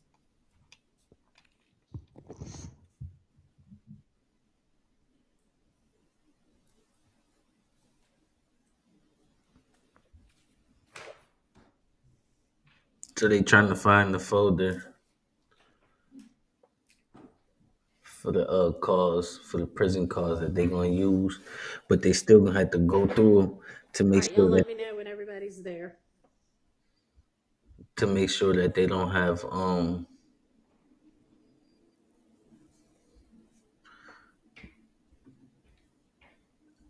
the Aranda Burton motion, which means any part that can directly that can be directly incriminating to a co-defendant are under dispute in the Burton motion by Steele and Shard right now, as Yak Gotti is a non-testifying co-defendant.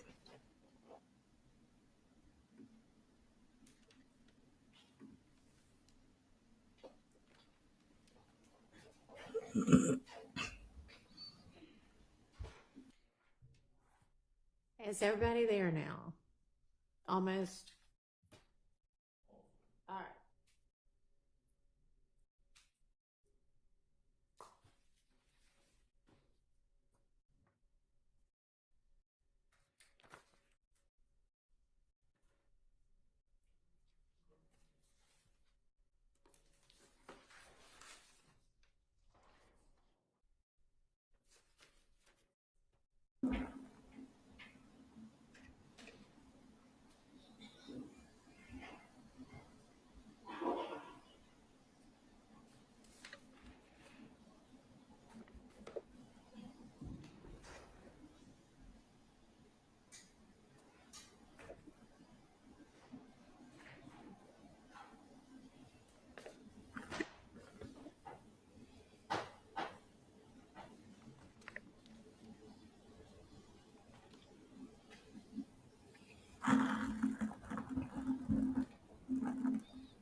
I'm waiting on y'all to tell me if you're there.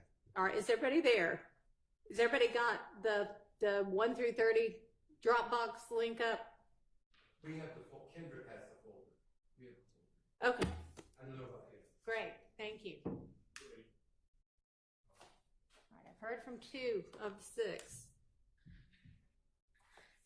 Y'all ready? Okay, 3. Stay ready. Okay. Mr. Matthews, you got it? Yes. All right. Who else? Are you ready, Mr. Shart? Okay. Mr. Adams or Mr. Steele? Okay. All right. Here's the one we're waiting on. Okay. You will catch you. Okay. All right. I think that we yesterday had gotten, other than Mr. Sprinkle, through.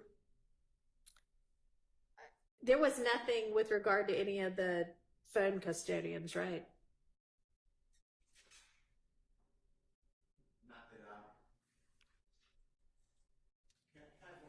Sure.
If you go out, what do you get?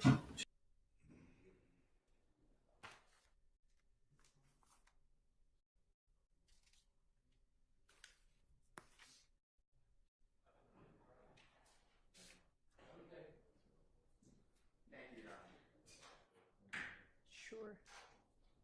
All right, so the question on the floor was whether there's anything we need to look at with regard to any of those three cell company custodians. Your Honor, if they would like to stipulate, we can, as to those records, we can just bring in the records themselves and save that time, but. That would be nice. How about it? Ms. Westmoreland doesn't want to. Okay, no, that's not going to happen. All right.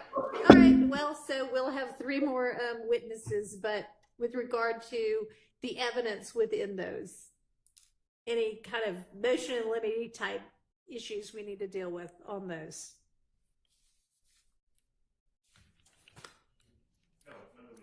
Thank you. Okay. Then James Burney is the next witness listed. Do we need to look at anything with him? He's the expert from the FBI phone records. Okay. And this is one that I voiced an objection to repeating the testimony because Agent Racy talked about for a long time where the phones were located. The prosecution stated that based upon questions by some of the lawyers for the accused, that they needed to do something else. I'm still holding my objection because I believe it's going to be, I looked at the report, it's the same thing, maybe a little nicer because it was done nicer. And I don't mean to insult Detective Racy. He didn't have like a chart, but I just believe that it's the same. And by when the same, I'm talking about the April 26, 2015 shooting of the tour bus of Mr. Carter, a performer known as Lil Wayne. Otherwise, no, I don't have any issues with with Agent Burney. All right. And Your Honor, yeah. Per the court's guidance, this April 26, 2015, we are not discussing Special Agent Burney. This, when he speaks on specifically the January 10, 2015 murder of Donovan Thomas, that's the only cell records he's going to be testifying to right now. He does analyzes cell site tower data for other acts in this case and counts. So he's one of those witnesses that testifies multiple times when that act comes up. So what Mr. Steele, specifically the April 26, 2015, we will not be calling him for that purpose. Correct, Your Honor. Okay, but so when he's called here, it'll just be for the January 10th, 2015. 2015. Yes, okay. Anybody else? Nope. I hear. All right. Not hearing, but I'm seeing nods. No. Okay. All right. Great. We'll move on to the next witness folder. All right. GBI Firearms Boss in Wheatsel or Whitesell.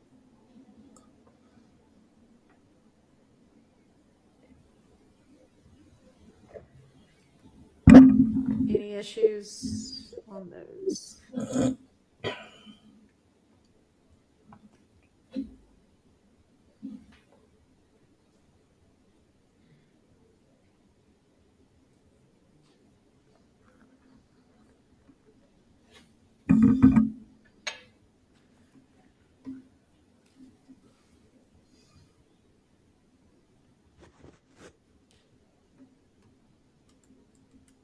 My understanding is that these witnesses listed are the witnesses that are going to be called.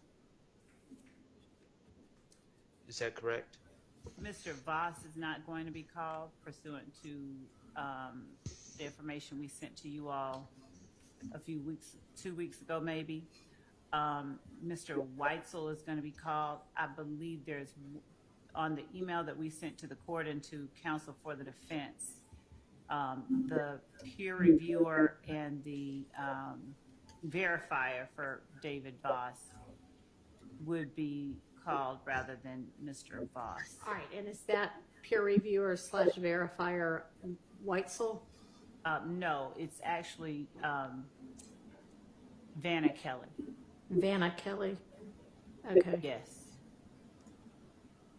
is that Ms. Kelly? Yes. Okay. Does she have her own reports? Actually, what we're doing is getting the data, the underlying data. So she verified these. And so any underlying data that she has that they may want, just in case they want it, we have to get that for them. Okay. It's unclear to me the work that I guess Miss Kelly did on this case. It's unclear to me what the work she did was, but obviously, Your Honor, there's potential for confrontation clause issues involving Miss Kelly testifying to the results. All right. I would I mean, typically when they testify, they say, I ran all the tests myself. Right. And obviously, if they didn't, then that's going to be problematic. Right, it would be. She looked at the evidence under the microscope herself and came to the same conclusion. So she will be testifying to her own conclusions, not to his conclusions. Right.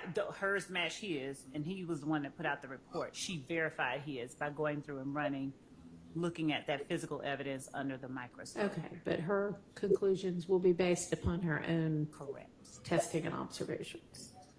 And to my understanding, we don't have a report from Miss Kelly. Maybe she's not writing a report, I don't know, but I'm bringing it to the court's attention, the state's attention, that my understanding is we don't have a report from Miss Kelly. So if one was generated, we need that report. But I was just saying she did not generate a report, but her underlying notes and data, that is what we said we would get for them, because her conclusions. She doesn't have a separate report, but she's got notes and data, and y'all will be provided that with. Did y'all have that yet from her? No, I spoke with the GBI last week, and I'll follow up this week. Okay. Nothing. Let them know that this is an ongoing trial, and they need to provide it ASAP. That's been going on for 1.5 years. And then provide that over ASAP to the defense. Okay. Also, with respect to Agent Bernie, if we could swing back to that. Sure.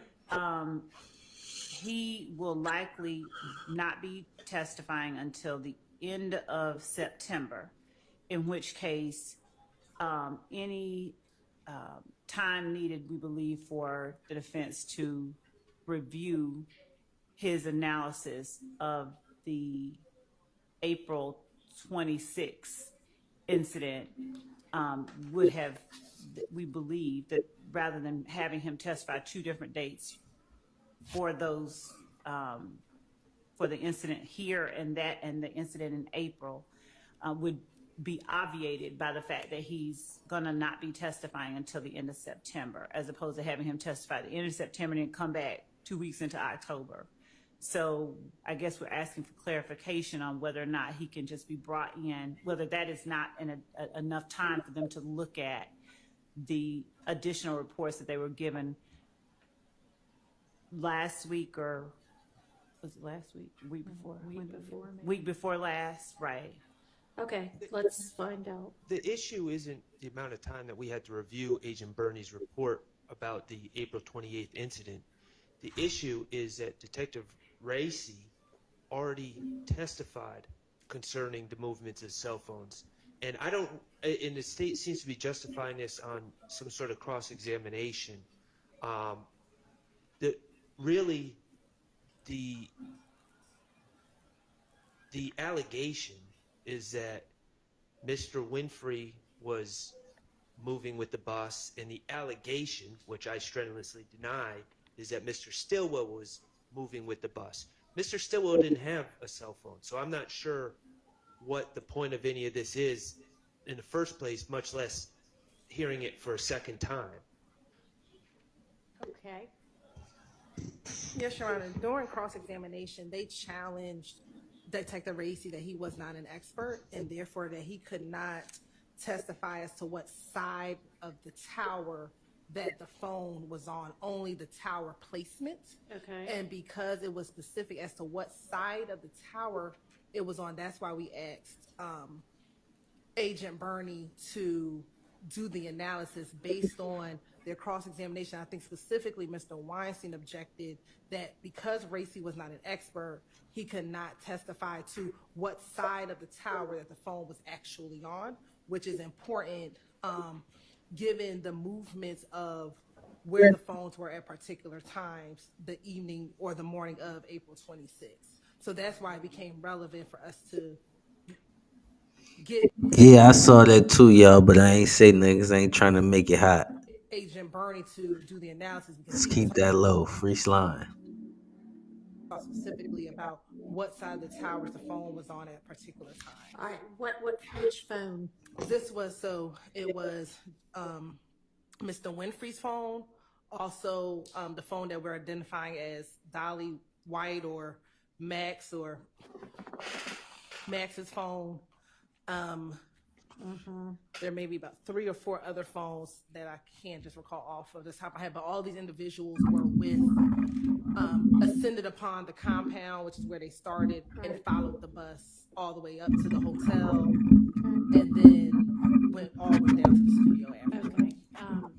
And does anybody identify a phone as one belonging to any of these co-defendants? Not. She's shaking her head, yeah, to the judge. Look at 88 Love shaking her head, yeah, to the judge, and don't even know. She like, do we got no, you ain't got one.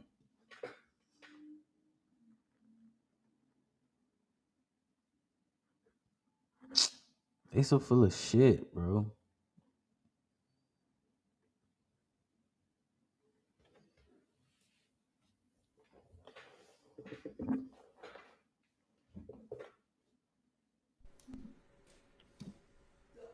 Hang on. Sorry.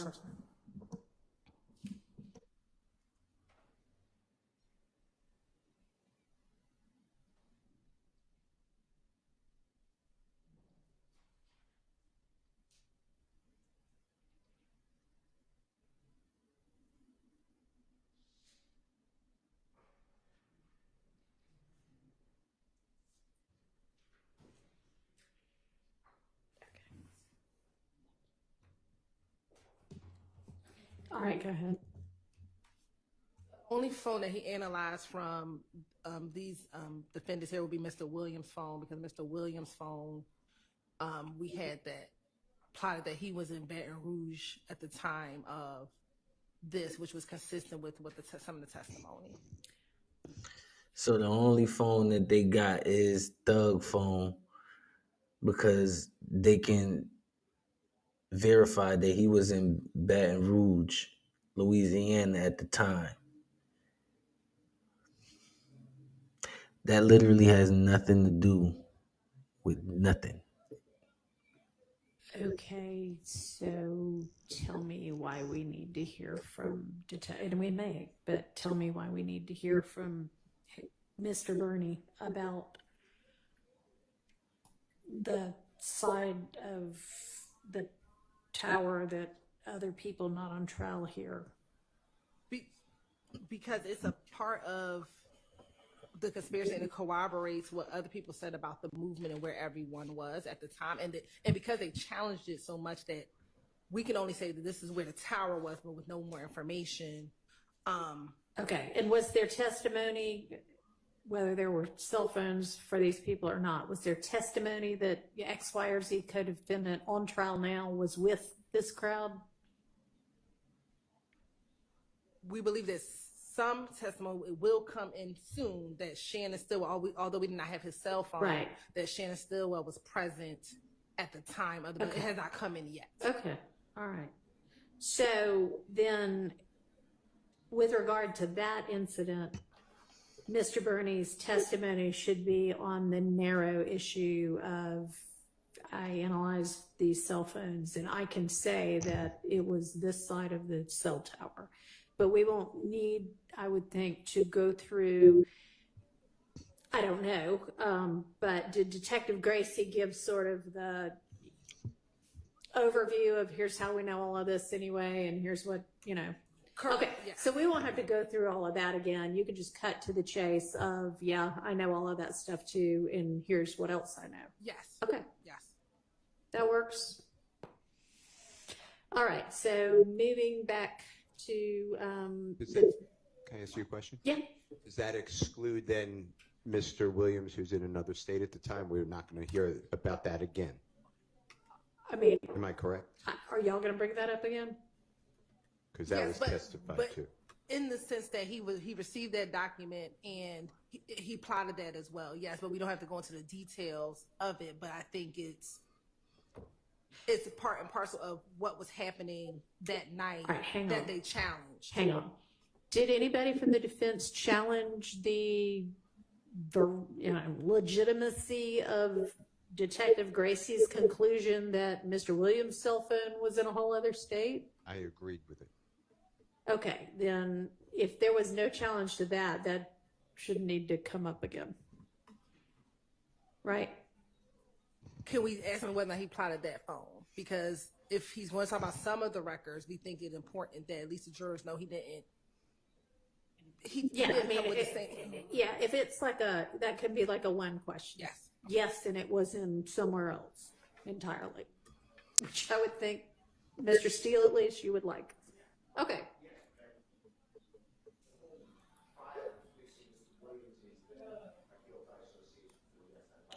Well, that part certainly wouldn't. So you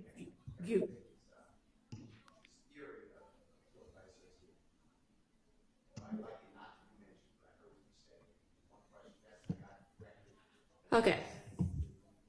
All right. That is what I said. Okay, so back to the two firearms examiners who are going to be Kelly and Weitzel, where we can move on from that. Silence is yes here. Okay, so next is Officer Zaffa.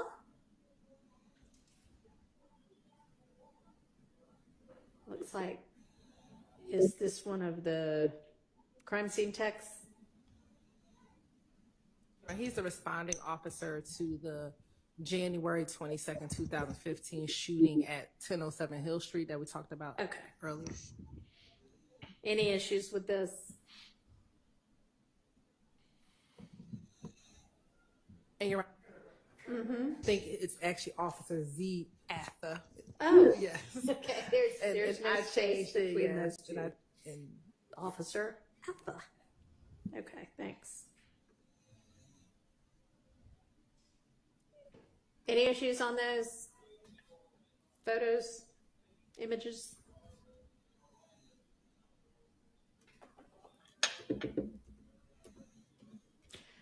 Are y'all just looking at these now? Yep. Okay. My concern is I don't have any statements from any witnesses. Have the officer responding, but we'll see the next witness that you have on your list. We'll see if there's any more information that we're supposed to get. We had the police report, Your Honor, that we provided, and then we provided, at least for this one incident, will be Miss Reed, which is the victim in the case, and so that is what we intend on introducing. And is there a statement of the alleged victim? That's what I was. Statements are reflected in the report to the extent that she gave on site. I doubt if they can hear her. That y'all is gonna have to pull that mic back over. Her statements are reflected and memorialized in the reports that were written and provided to the defense. Okay. Just so we're clear, my understanding is that the allegation is her home was shot up multiple times, and so we do not have any written statement or any taped statement by any detective, taken by any detective, given by this alleged victim. And so that's what we're asking about. We understand that statements may be memorialized in a report, but we are specifically asking about taped statements, written statements. Your Honor, we'll double check, but the answer be no. Whatever her statements is contained with what she told the responding officer and he put in his report. Okay. And this was way back before body cam was typical, so that wouldn't be unusual. All right. If y'all find something else, obviously provide it, but no, that to their best belief at this point, no, there's not anything. You have everything that there is. Okay, so I'm assuming that other than that concern, there aren't any issues with these pictures that are included, since I hadn't heard any objections directed to those. Is that fair? Okay, thank you. All right, next is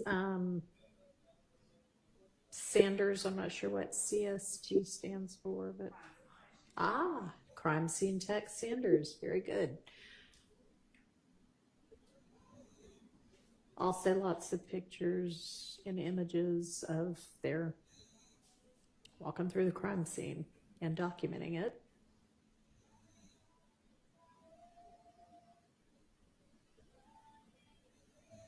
And then the report.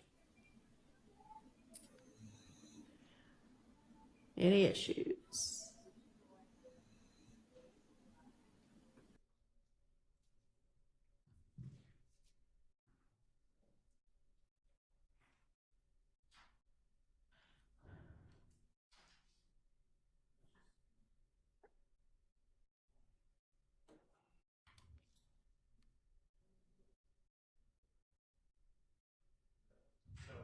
All right, thank you.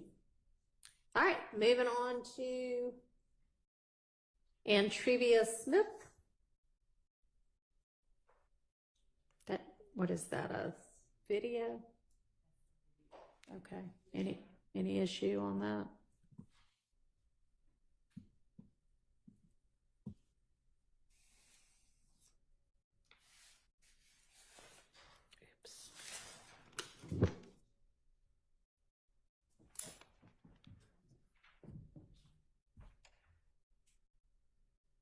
It's a short video, so even if you're watching it for the first time now. I was under the belief that they were going to introduce this video through Mr. Sledge, but all right, hang on, and nobody can hear across the courtroom if we don't talk into the mics. I know it's annoying, but we have it coming in through Mr. Sledge. That's why we were just pausing, because it's already been an exhibit that's identified as coming in through Mr. Sledge, but it was Ms. Smith who gave it to the police following the shooting of her apartment to show the antagonism that existed between Mr. Sledge and YSL and Mr. Watts, whom she was also seeing. So that's the reason that it's in both folders. I would hope the questions are not articulated that way in trial, because it's Mr. Sledge arguing with another man over a girl. I don't know YSL how that fit in, but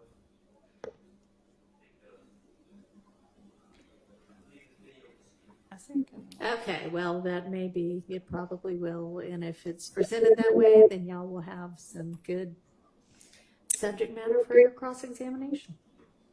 That there's Mr. Sledge, since it was mentioned, Mr. Sledge said, oh no, it wasn't over a girl. Okay. We weren't beefing over a girl. All right, well, they'll say whatever they're going to say, and y'all can examine accordingly. All right, Sharon Latner's. These would be the CAD reports, I assume. So we'll hold those for tomorrow. Does that work? Okay.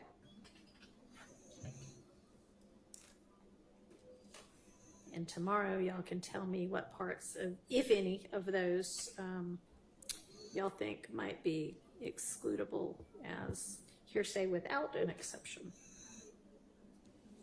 All right. We are moving now, at least theoretically, to a different overt act, I think, right? So now we've got Crime Scene Tech Turner, and that folder is empty, at least for me.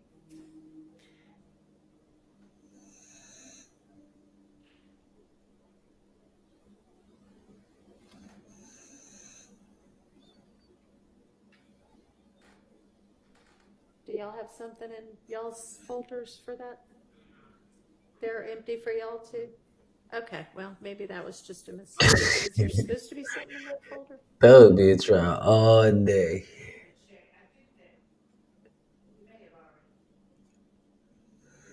All right, we'll come back to that one. Y'all check on that tonight. And that may have been the ones that they told us at APD no longer existed. It may have been the ones that we identified and told the defense about. There were about 127. From the hack from whenever Yes, that was? we had asked them for the physical copies, if there were any, because they said that the digital copies did not exist. Okay. And so that, I think that those were, it was Turner. It was Turner's photos that were those photos that we were trying to get. Those were lost in that several year ago hack, it sounds like. So that's why that's empty. That's what the photo lab Okay. told us. All right, moving to Jenkins. And these are just crime scene photos. Pretty standard. Any objection on those that y'all anticipate? Okay. All right, Tyrone Dennis.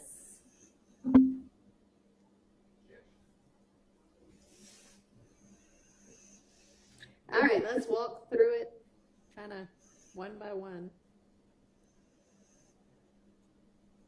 All right, so the first thing is what's identified as States Exhibit 71, Act 78, and then the lyrics to Bad Boy.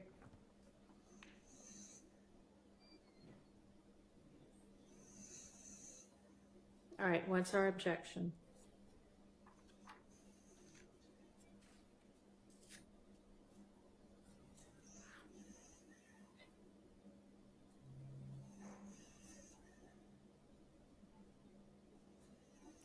And this is only if this hadn't already been litigated. If it has, it has.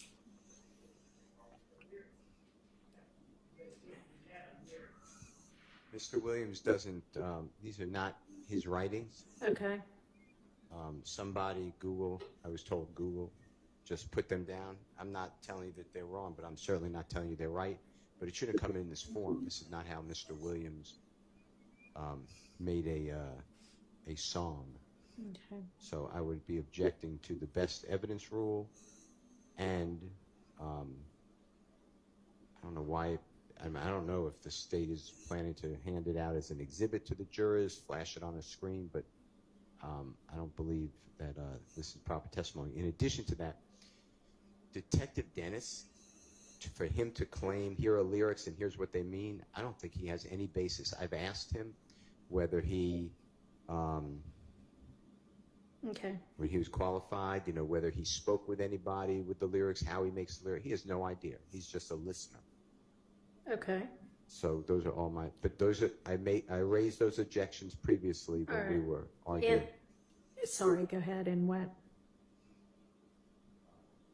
And the court stated he made a preliminary finding, the prior court, that lyrics are admissions, confessions, co-conspirator statements, and if a proper foundation is laid, then he will decide later if they come into evidence. That's pretty much how it was.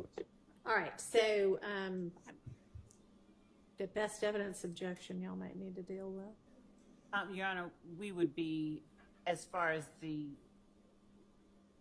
displaying or the publishing of the song and the lyrics to the jury, we would likely be doing it through Mr. Williams' words as he speaks them, and we may have a accompanying, it can be typewritten, whatever, transcript of the lyrics, however it is that we intend to display it, but that we can also provide to the jury in terms of their ability to more easily hear As a what is being said. demonstrative aid. Yes, and as far as the objection as to the meaning behind certain words or lyrics, Detective Dennis would be talking based on his expertise in certain areas, particularly as a gang expert, as to certain meanings or certain language. But if there isn't, if there's a different interpretation or if someone else intends it a different way, then we would submit as the area for cross-examination or a different testimony from the person who's speaking. All right. Well, I think that with regard to something being used as a demonstrative aid, you need to make sure it is the correct transcription of what the lyrics actually are. It does not need to be pulled off of Google. I mean, if you want to pull it off of Google, you can, but it doesn't need to look like this. And please provide it to Mr. Steele and Mr. Adams beforehand so that if there are any disputes as to what the words actually are, those can be dealt with. And then I would permit Detective Dennis, if he's been qualified as a gang expert, to say, in my expertise, this might mean XYZ. Obviously, it doesn't mean that is what it means, but that's his opinion of it, which the jury can accept or not accept. It's up to them. And of course, he can be crossed as to how on earth he might know that, and, all sorts of good things, I imagine. I guess it depends on the lyric, but, intention can never be discussed by an expert, a person's intention, because it's not beyond the Agreed. I mean, yeah, I wouldn't let him say, here's what Mr. Williams meant when he wrote this lyric. Just this lyric in common gang parlance, we believe means whatever. Okay. All right. All right, the next is Exhibit 72. It's basically the same thing. It's just another set of lyrics. Okay. Your Honor, one other thing when we're talking about these lyrics that I think I need to bring up right now. Okay.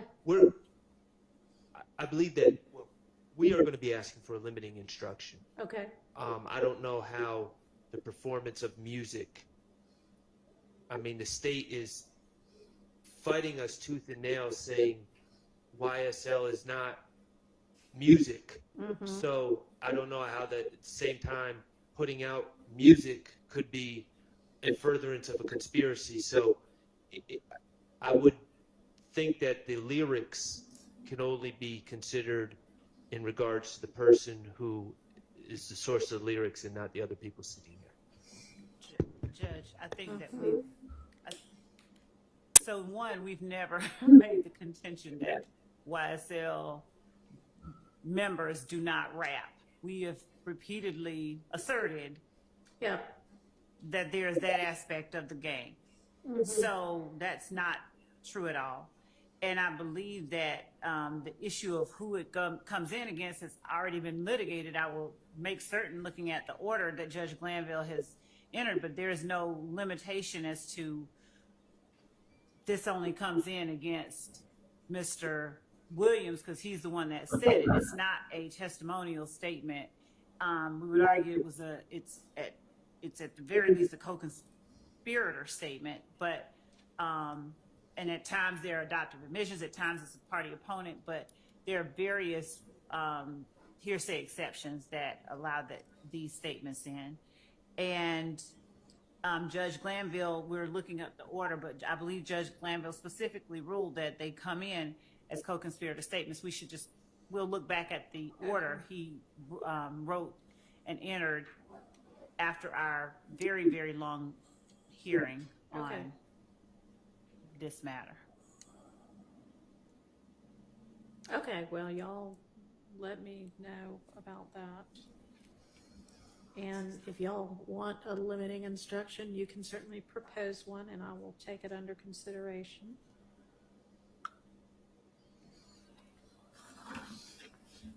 And, if it's a blanket, every bit of this is a co-conspirator statement, that's one thing. If some of them are one exclusion, and I mean, one exception and some or another.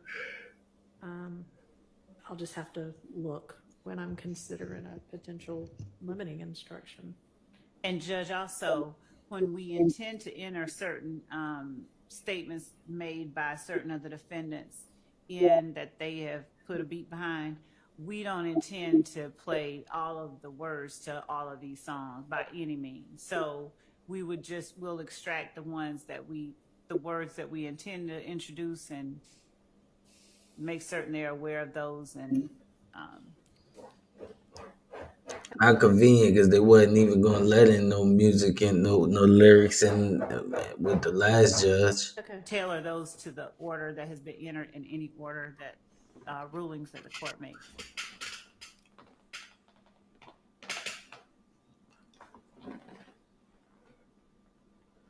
Okay, thank you.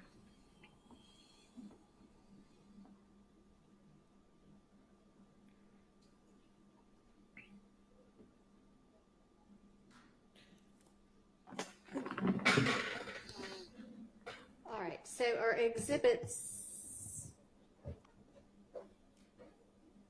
down through 79, also lyrics.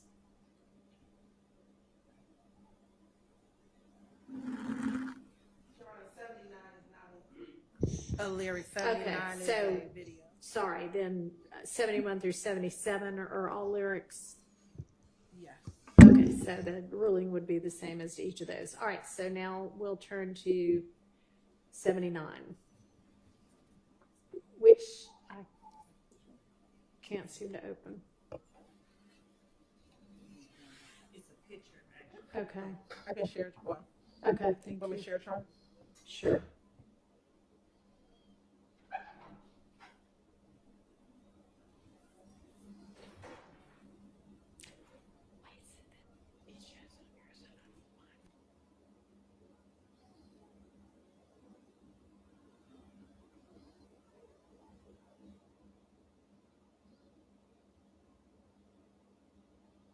Okay. Okay, it's already in. I couldn't hear you. What'd you say? We believe that's in already. We agree. Okay. Mr. Steele, did you say something about Bruton? That's what I'm reading, but no.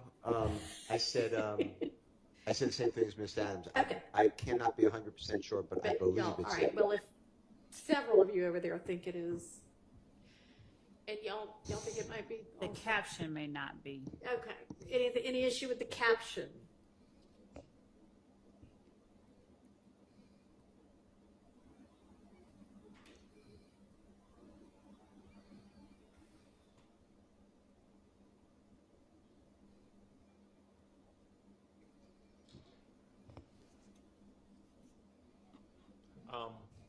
Not 100% sure. I believe it's in, or at the very least, it's been testified to. But I guess when we find the original. All right, y'all can let us know on that one then. Judge, did we reserve on some of the 71 through 77 because we were going to check the order, Judge Glanville's order? I want to reserve on 74. Okay. Yeah, we did. We're gonna get the order and then come back to that. All right. Thank you. Thank you.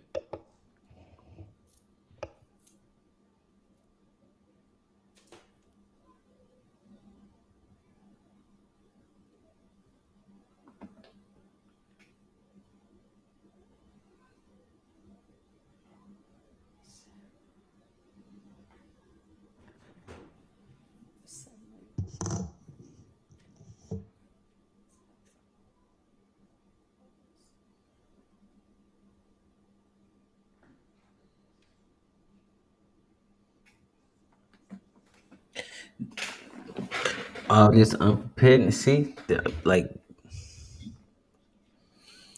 I know this case gonna be thrown out in the appellate court. They got to take it up in the appellate court for real. No matter what the sentence is for the Sorry, at the end of y'all. this, if they don't throw it out, Somehow everything got closed, so I'm opening it back up. Okay, so Then next would be Exhibit 82. Is that already in by chance? Yeah, I don't Bill, believe yes. it's in. I believe we've discussed it in regards to another witness previously. I don't have any problem with it personally.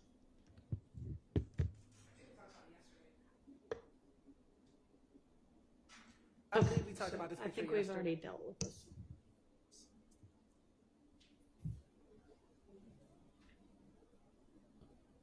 All right. States Exhibit 83, what is it, Lima LL? Not that up on my native phonetic alphabet. I got it right. Lima.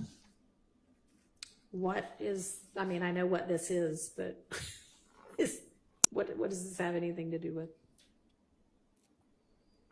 Your Honor, that is the, I believe that is the gun, yes. That is the gun that was found at the Dunbar Center with Mr. Copeland. All right, any issue on this?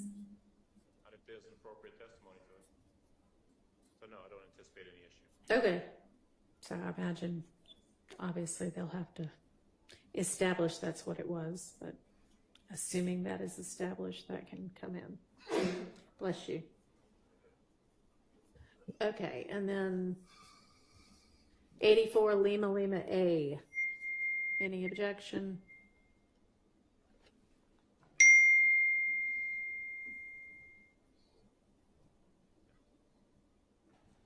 If this is this the black and white picture, Your Honor? No, this is a video of a club. So this is, Your Honor, September 30th, so the night preceding the October 1st overact with Mr. Kendrick and Mr. Arnold, where Mr. Arnold gets into a fight at Magic City. This is a video of that. And that's also 84, it's 84 LL, A and 84 LL. Okay. Any issues? Evidentiary issues? Not assuming they can lay the appropriate foundation. Okay.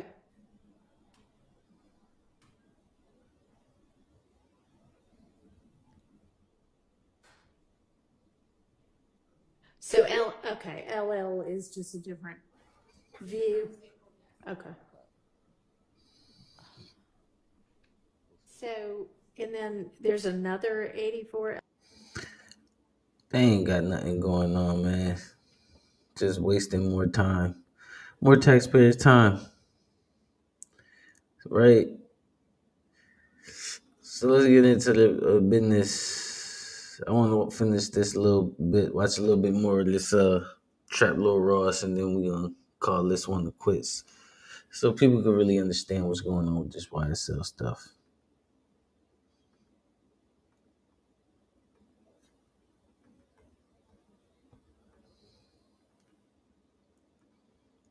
ATL area associated with extensive gang activity. Numerous blood sets have apparently operated around these areas. Atlanta police, one of the most significant crews to click up and emerge out of Summerhill and nearby Peoplestown in Atlanta is the ABG, or Atlanta Blood Gang, with ABG sometimes also standing for Anybody Get It, apparently coming from their members' willingness to act out violence on literally anyone. So yeah, I wouldn't want to mess with these guys. According to the Atlanta police, the ABG are also clicked up with other Atlanta blood sets like the Bird Gang, apparently formed in the early 2000s in Atlanta's 4th Ward. And according to local police, Atlanta's many blood sets allegedly have ties to the original Inglewood family Bloods from Los Angeles. And as we're going to find out later on in this story, the Atlanta Bloods have other interstate connections that stretch as far as Miami too. So with all of these blood gang alliances, it's no surprise then that YFN Lucci was apparently also close to fellow Atlanta Blood Bloody J, a red rag rocking Atlanta rapper who was apparently getting it in blood way before Dirk and Pooh Shiesty was, with his 2013 track Get It in Blood showing a lot of people for the first time that Atlanta had a big blood gang movement too. So you've got the Atlanta Blood Gang running in the streets with the red rags, and much like YSL, if you ask the Atlanta police, they would tell you that YFN is another violent blood set that's committing crimes in the streets, as well as having ties in the music industry. But if you ask YFN Lucci, he would say YFN is not a gang, it's his rap collective and record label. YFN, of course, standing for Young Fly. Yeah. And the YFN means what? Young fly nigga. In fact, the full name is YFNBC. Young fly nigga about cash, because it got a BC at the end. So it's young fly nigga about cash. And it's not just Lucci repping YFN either. He's joined by the likes of YFNK, his big brother who got him into rap, YFN Fat, who apparently became a blood at the ripe young age of 15, Ferrari Fred or Fred Rari, a rapper signed to YFN hailing from Miami. Now look, we're gonna get well into the music from artists on both sides of this beef, but for now, let's go back to the very beginning, because the beef between these two crews have a lot to do with their careers. Ultimately, both sides had the right idea. Lucci and Thug are both young guys from tough, gang-infested areas, trying to get out and make a better life for themselves and their families. And at a certain point, both of them realized that they would be better off doing this in the music industry rather than in the streets. But unfortunately, after a long and difficult come up, just as both artists were getting to their peak in the rap game, their unfortunate and violent past just kept on dragging them down. Now, Young Thug began to dabble in rap publicly all the way back in 2010. One of his earliest appearances, featuring on True Royale's She Can Go, saw a young Thug showcasing an early style heavily influenced by Lil Wayne. And to begin with, music wasn't really a serious prospect for Young Thug. But in 2011, that perspective might have begun to change for Thug. This being the year of that big bust on the Raised on Cleveland crew. With the block hot and a number of young people from the area getting locked up, thankfully Thug was able to find a new route to success as he would begin to pick up steam musically. Over the course of 2011 and 2012, Thug would drop 3 installments of a mixtape series, I Came From Nothing 1, 2 and 3. Projects which featured extensive lyrics about Thug's tough come up around the rock crew on Cleveland Avenue. So Thug was beginning to make some waves in music, though in the early days he would struggle to distance himself from those many Lil Wayne comparisons. But eventually, Young Thug's hard work would pay off and he would pick up the attention of Atlanta trap legend Gucci Mane, who would sign Thug to his 1017 Brick Squad record label, with Gucci apparently signing Thug for 25 bands in cash without even hearing his music. But this gamble would pay off as Thug's profile would continue to rise, and Gucci would even collaborate with him numerous times on the 1017 Thug joint mixtape, as well as Gucci putting Thug on his 2013 single Breakdance. These moves would have Thug capturing the attention of the hip-hoposphere in a big way. He landed himself a 2013 Complex article which unfortunately opened with a massive paragraph comparing him to Lil Wayne, but in my opinion, it was around this time that Young Thug actually begun to find his own original style, moving away from the derivative flows that he had borrowed from Lil Wayne before. Also in that Complex article, we got an update on where Young Thug was as far as his connections to the streets, saying that since signing with 1017, he's spending less time with his original rock crew. And by 2017, we would stop hearing Young Thug referring to his old team, the rock crew, and beginning to refer to the people around him as a group by the name of YSL. But far from a label, Young Thug was still describing his YSL goons as the guys that will come and wipe your nose. From here, Young Thug would begin to shout out his YSL family on as many songs as he possibly could, even giving them a big shout out on his breakthrough single, Stoner. In fact, on that very song, there are lyrics that may have gone over a lot of people's heads, where Young Thug seems to basically explain the evolution of the rock crew to YSL, rapping, "Hear my song Way from YTC," which is apparently Young Thug's in charge, ROB, which stands for Raised on Cleveland or Cleveland, SMM, Sex Money Murder, another blood set out of Atlanta, now we YSL Venom, which seems to suggest that Thug kind of came up through all these gang blood sort of sets. But that's in the past, and now he's YSL, baby. He goes on to shout out a number of people, referring to them as his slimes, followed by the slat ad-lib. And really, if you ask me, the track Stoner is basically the point where Young Thug begun to heavily rep YSL in his music and just in general. This is where the movement begun. And it also just so happens that this is the point where Young Thug's career began to take off massively. Along with Stoner, he dropped his other breakout single, Danny Glover. Stoner actually ended up going number 47 on the Billboard charts. So Thug was finally getting a shot at the legitimate music industry. But that doesn't mean that away from the charts, Thug wasn't still rapping on some blood shit. He actually collaborated with that well-known Atlanta blood who we mentioned earlier on in this story, Bloody J, on a collaborative mixtape called Black Portland. Now, this was unfortunately taken off of streaming services in 2019, but the mere fact that this project exists just goes to show you how interconnected and clicked up the various blood rappers in Atlanta were at this point in time. But at a certain point, the blood ties in the music industry would go far beyond Atlanta. At a certain point, Young Thug ended up linking with famous industry blood, big-time music mogul, Birdman of Cash Money Records, with Young Thug finding himself featuring prominently on with Birdman's Rich Gang collaboration project, including the lead hit single Lifestyle alongside Rich Homie Quan. A track that in my opinion goes down to this very day as probably one of the best party songs that the rap game has ever spawned. So not only does Young Thug land a spot on one of the best party records of the entire era, but he also earns numerous placements on Birdman's Rich Gang The Tour compilation album. This project also featured the bonus track Throw Your Hood Up, where Young Thug, Bloody J, and Nipsey Hussle all rep their gang affiliations heavily, with Thug and Bloody J basically writing a love letter to being a blood. Birdman's all over the track, throwing up his set and replacing C's with B's. But Birdman also says in the intro of the song that they're big bloods, but they hang out with a few Crips. Hence why Nipsey Hussle is also on the song, dropping lyrics that would only become relevant in court documents years later. So you've got Birdman, Young Thug, and Bloody J, and a whole bunch of other blood-affiliated rappers running around on tour, living the luxury lifestyle, and finally making money off of music. Problem is, along with the blood-affiliated musicians are a bunch of blood gang members who are better known in the streets than in the music. In fact, in a Rich Gang behind-the-scenes vlog, we actually see Young Thug introduce a man to the camera, describing him as one of the biggest bloods in America. I got one of the biggest bloods in America with me, my nigga. You did. Atlanta, Georgia, nigga.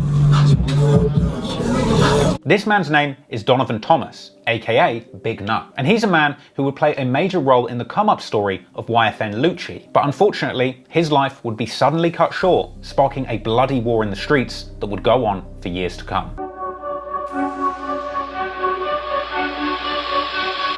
So, YFN Lucci's big brother YFNK encouraged him to get into rap when he was a teenager. My big brother, his name YFNK, he been rapping since I was like 13. Inspired me, made me want to make music.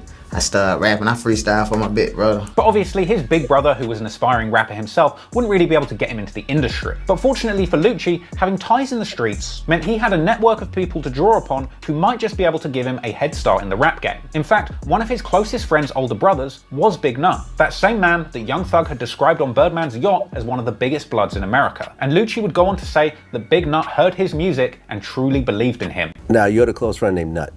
Yeah, that was one of my best friend, big brothers.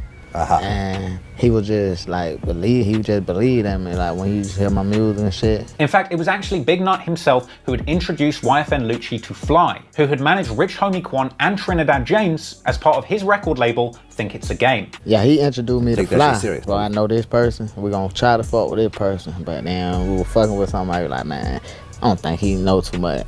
I'm gonna introduce you to Fly. Yeah, Fly had Rich Homie Quan, he also had Trinidad James. Yeah, so Nut introduced me to them. When he introduced me to them, now they were fucking with the music. In fact, YFN Lucci would later reveal in a DJ Smalls Eyes interview that it was Nut who introduced Lucci to Fly, saying that Lucci was the hardest rapper out and that he would listen to a strategy if Fly put one together for him. He introduced me to Fly. He was like, man, Fly know, like, man, shout it. It's hard, like ain't nobody harder than him, man. He, you know, he wanna do it, he love doing it, so he gonna do it and he gonna listen. And Fly, you know, Fly, but that was his man, and he believed in him. Clearly Nut's word held weight in the streets and in the rap game, and purely off the strength of Nut's recommendation and his first mixtape that was completed but unreleased at this point, Fly decided to give Lucci a chance, releasing his tape Wish Me Well under Think It's a Game Records. With Lucci also getting a care pack courtesy of Fly, a feature from his label mate Rich Homie Quan for Lucci's first single, Exactly How It Was. And so, all thanks to Big Nut, Lucci finally had an opportunity to break into the rap game fully legit. And from here, Lucci would go on to have big career W's working with Think It's a Game Entertainment. But the saddest fact of all would be that Big Nut, the man that made it all possible for him, wouldn't be around to see it. On January the 11th, 2015, YFN Lucci's close friend and mentor, Big Nut, real name Donovan Thomas, is shot dead at an Atlanta barbershop. And now to a developing story this morning. The search is on for the person who shot 3 people, including a 14-year-old. 1 man died. Neighbors in Atlanta's Castleberry Hill neighborhood heard the gunfire around 7:30 Saturday night. She saw 3 young men on the ground. Atlanta police say a teenager and a man in his 20s were both shot in the leg. The third, 26-year-old Donovan Thomas, was critical. Had a significant injury. We had at least multiple gunshots in the upper torso area. He was rushed to surgery. Thomas died at the hospital. Homicide detectives looked for bullet holes and brought in a police canine to search for more shell casings. They believe it was a drive-by shooting. Police believe the 3 2-adult men and a 14-year-old were targeted. Triple shooting outside this barbershop ended the life of 26-year-old Donovan Thomas. Big Nut was loved and respected respected by the YFN crew and in the streets of Atlanta at large. And following his death, clips of him with the likes of YFN Lucci circulated on social media showing just how close these two really were. Cut, man. Straight up, man. Salute to you, big boy. We fucking with you, man.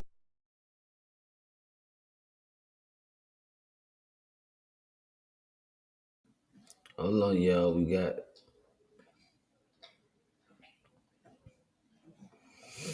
still popping some shit. Green snake or an emoji with a bee on it. I just don't understand why the child is an important part of this mission to find the truth here, and Mr. Williams' voice. I find it to be wholly prejudicial, and I find the probative value to be scant. All right, let's hear from the state. So, Your Honor, as the court is aware, the rules of evidence are rules that favor admissibility, and 403 should only be used in extreme situations, and Mr. Williams, not the state, bears the burden of showing when something is shown to be relevant, it's presumptively admissible, and he bears the burden of showing that its prejudicial effect substantially outweighs its probative value. And Mr. Williams has said nothing about the prejudicial effect of this video with with Mr. Williams dictating to this child, throw up B, YSL, Crip Killer, which are all things that Mr. Williams has attempted to distance himself from throughout the entirety of this trial. He has asserted that all of this is, not real. All of this is, just a facade. And They might got some. They might got some. They might got a little something. Finally, a little break for the state. And the more that the state is able to show to the jury that this is, in fact, not a facade or not someone pinning on Mr. Williams' designations that are not accurately pinned on him, then the stronger the state's case becomes. So our argument is that Mr. Williams has in no way shown that this video is substantially more prejudicial than probative. All right.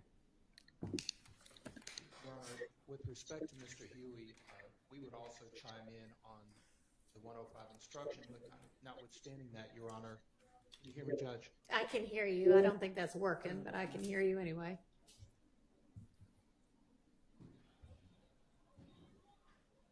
Can you hear me now, Judge? Yes. So we would also ask for the 105 instruction on behalf of Mr. Huey, but notwithstanding that, Your Honor, this is extremely prejudicial from the standpoint of having a child hold up these gang signs and so forth and so on, what appears to be gang signs. And again, this is going to be one of those scant and cumulative aspects of a piece of evidence that, if the court allows it to come in, it's going to be drug in for the sake of its prejudicial effect. Clearly what 403 says to do. So I would ask the court to take that into consideration.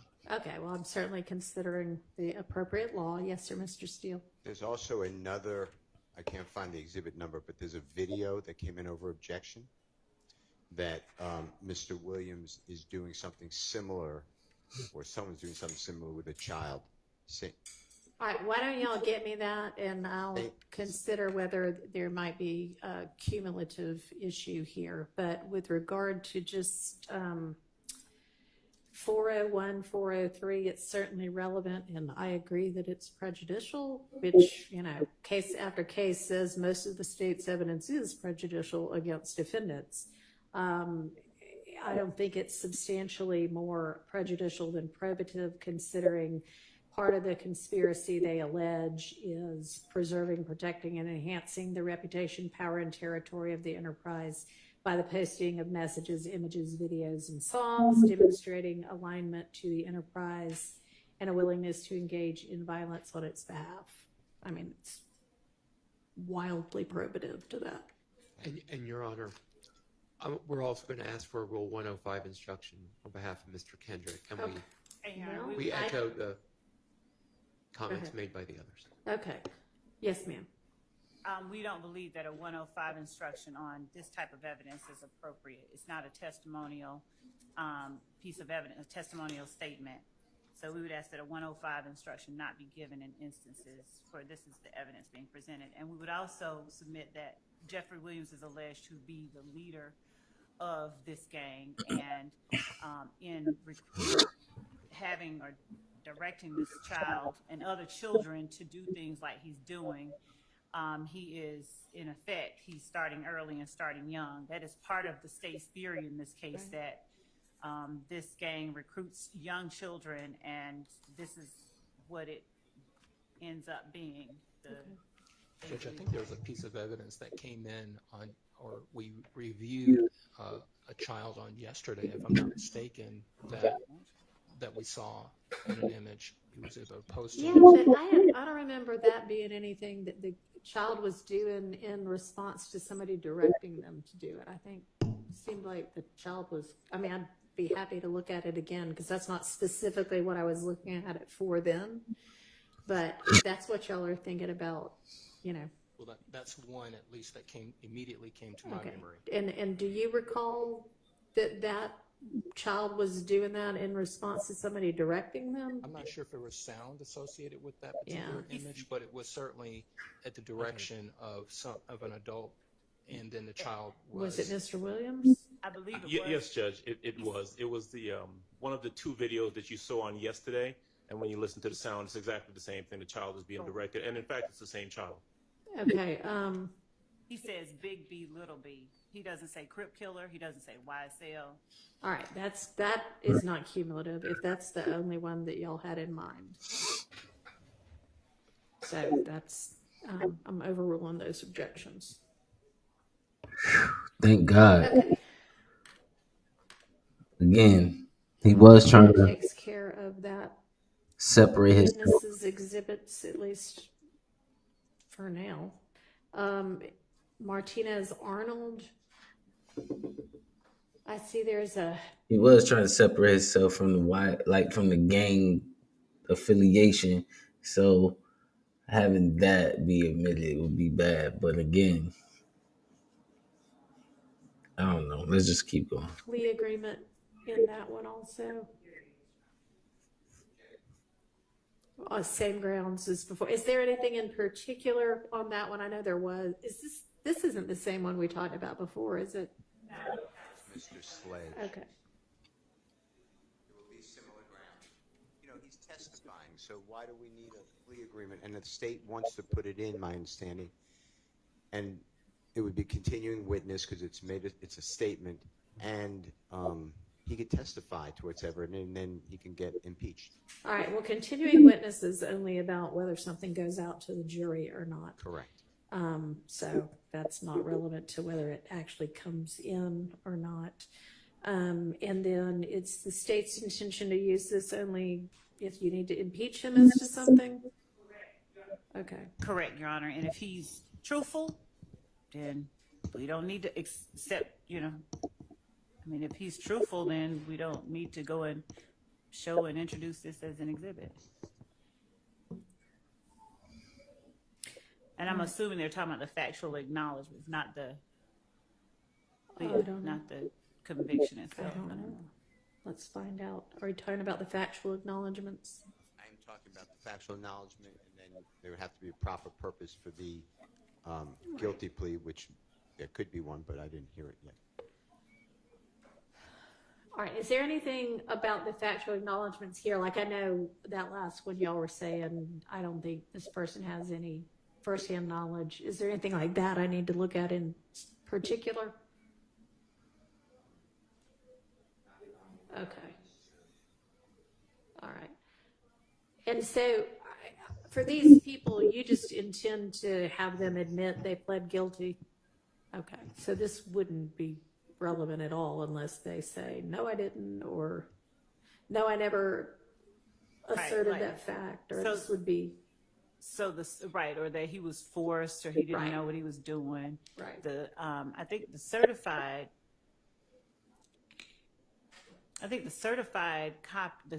conviction might actually be proper evidence, I need to think about that. But as far as the other stuff that they're talking about, yeah, and you can certainly, I guess, tender that if you want to. yeah. But the other information is only, as we said earlier, if someone isn't truthful in the stand. Right. Okay. Thank you. All right. The next item in there, I can't open, so I don't know what that is. But if y'all can open it and you know what it is and don't have an objection, then it doesn't matter that I can't open it. Your Honor, we're talking about the third one down? I was talking about the second one down because I don't know what that is. The one labeled like NT Fulton CODA and then some numbers. Oh, okay. Don't know why I can't open it, but we've already reviewed that one. Or no?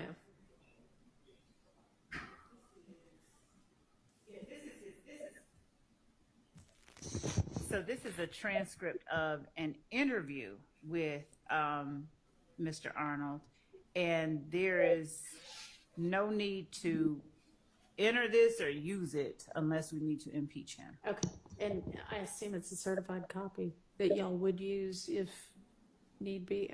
I mean, I guess it wouldn't have to be, but it's not certified. Okay. You mean of the transcript? Yeah. It's not certified. It's just It's a hallway conversation. Say that again. It's a hallway conversation. It's Hallway not in conversation. court. It's a not like 130-page transcript of a conversation. Oh, Interview. it's not a transcript of the guilty plea. Right, no, Okay. it's an interview. Thank you. It's an interview. That's what I was saying. Okay. It's an interview. It's a transcript of an interview, which you don't assume you'll be using unless you have to refresh his recollection or impeach him. Right, Okay. that's what I was saying. All right, no problem. How about this next thing labeled recording? And let me just say, I don't know what Mr. Arnold's going to testify to or not testify to. To the extent that the state is ever planning on just playing I understand targeted impeachment, but and if I've fallen short of expectations, I apologize, but I have not reviewed this transcript for any extraneous, irrelevant, prejudicial And yeah, things. and thank you. Y'all don't intend to wholesale use that. If you did, that would be a problem. Needs to be targeted. So yeah, just regular old trial evidence. Okay, thank you. All right, and this next thing, which is maybe some sort of a musical recording. Itself. Ah, okay. I opened it up and it shows a musical note. I guess that's just my media player. Okay. And then this last thing is a picture. Any issues on this one?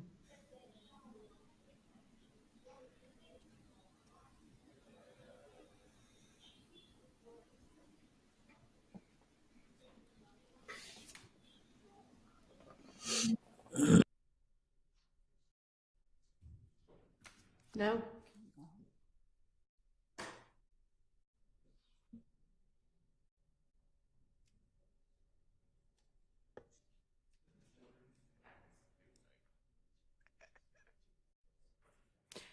Okay, moving on to Officer Munson then.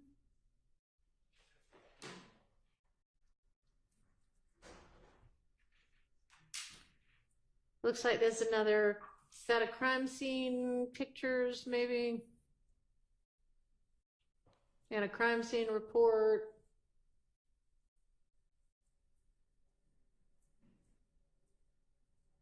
Couple of crime scene reports. Any issues on those?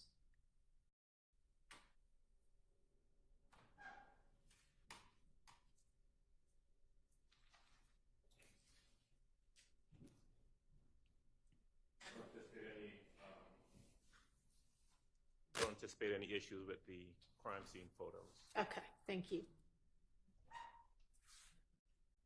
All right, moving on to Jennings Kilgore. We are almost to the bottom of this grouping of 30.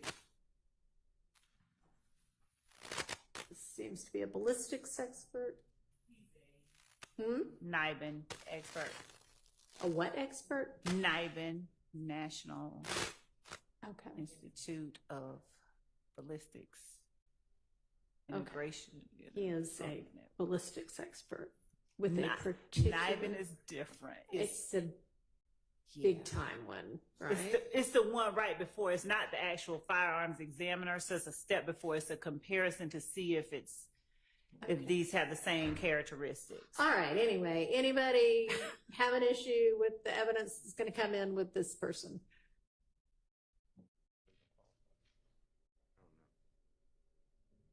I'm sorry. What is this?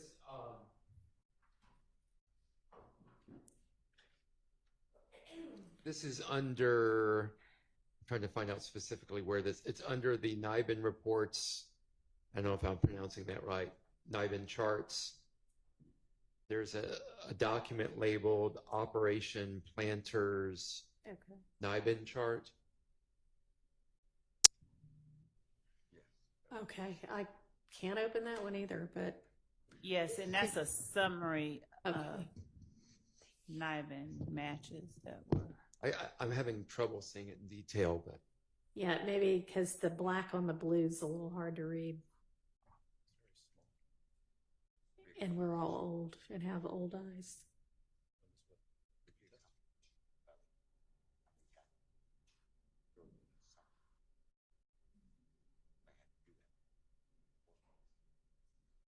So is the question just kind of like, what does that say? What is that? Okay. So those are the chart with the black on the blue. That one is showing that there were 5 shell casings from a particular scene. The black on the blue is the address. Okay. The red lines are matches to other addresses where shell casings consistent with the firearms at the previous address were found. Okay. And there was, I think that we served in discovery, but I don't think we included in this list of exhibits.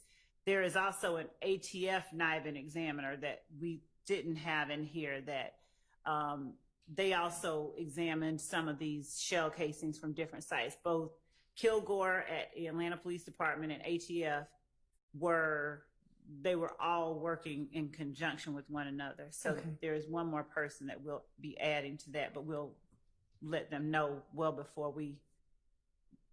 All right. Well, if they're going to say the same thing, we don't need them both. We won't. We won't have. All right. So with regard to this kind of chart, I guess, now that you know what it is there an objection? Yes. I have one. Okay. Well, here's the problem, Your Honor. And before you were involved in this case, a lot of these prior incidents were Detective Dennis took the stand, and the state brought out an easel, and they wrote down all these different case numbers, and they went through them real quick. Okay. On January 26th, 2015, there was a shooting at 841 Smith Street. I'm just making that up. Okay, and in this, and as a gang investigator, I determined that was part of this beef. Okay, we for a lot of these incidents, we have not heard from any witnesses that collected shell casings. There's been no chain of evidence. There's been no testimony about the collection of evidence. Okay. So this is just like coming in without any basis or any foundation, and it would all be hearsay. All right, is he violate the Confrontation Clause as well? Is he going to be testifying that he received the shell casings from each of these and did the exams, or that other person from ATF that you mentioned, or how is this going to get used? When shell casings are collected, the first person that does that comparison is either Kilgore at APD, or they're taken down to ATF to do that comparison. Mm-hmm. What Kilgore or the ATF NIBIN person would say is this shell casing here was consistent with or had the same general class characteristics as this shell casing over here that was found at this scene and produce what we call a hit. Right. So is Kilgore going to be able to testify that for each of those blue boxes, he did an examination or comparison, and that's what he came up with? Yes. For everyone that we have a match for, either Kilgore or ATF, Kilgore or ATF did that initial NIBIN comparison. I'm not sure what the objection is. If we're not going to have him talking about something somebody else did. If that's okay, so I think one of the objections is that thus far we have not heard shell casings were collected from this firearm scene and provided to Kilgore, and then Kilgore obviously would say, yeah, I got them and I did this evaluation. Is that all of that foundation is going to have been laid in evidence by the time he gets here to testify to this? Yes, that's why we have the crime scene technicians coming up talking about what they collected. Right. So it sounds like by the time we get to this, that will have been done. Be a two-way connection, though. It can't just be we collected. I'm using an example. We collected. Certainly, we've had the crime scene, or we will have had the crime scene technician, I believe, from the January 10th incident. Mm-hmm. So we'll know what was collected, and it was sent to Kilgore, and it was sent to NIBIN, and we get that. But if they're going to say, well, it matches another crime scene, the expert in a lab can't say that unless we know. They can say, I guess, presumably it matched another bullet in the database or something like that. But unless there's a link to an individual crime scene, yes, we collected this and it matches up, that's still based on hearsay. Kilgore or whoever the expert in the lab would be testifying based on hearsay about where that other ballistic evidence was collected from, unless we hear from the person who collected the evidence. And we would. So I don't know why. I don't know why we're arguing at this We're level. not arguing. We're trying to clarify. So, for instance, and I can't see them, but the very top two on there, you know, they apparently say, okay, this crime scene A and crime scene B. We will have, and this person, Kilgore, will be able to say, I did a comparison of bullets from crime scene A and bullets from crime scene B, and they're consistent with having been shot from the same gun or something similar. The question on the floor is, okay, will we have already heard not only the chain of custody for Kilgore getting the crime scene A bullets, but the chain of custody for Kilgore getting the crime scene B bullets? Yes. So we would not have, yes, all of the foundation. I don't think chain of custody, like, you know, specific, like every link in the chain would be necessary, considering we would have the crime scene technician who would have collected it. We would have the testimony that when the crime scene technician has collected it, it comes to my department, my being Kilgore. This is the case number 150261534. And I compared it to case number X. Okay, so we will have both, just so I make sure I'm understanding you. We will have a crime scene tech from crime scene B say, I collected all of this and I gave it to the crime lab. Or whom, I don't know if this is I put it in evidence. I put it in the, you know, box or whatever they do. And then we'll have Kilgore say, here's the way evidence gets to me, and this got to me that way.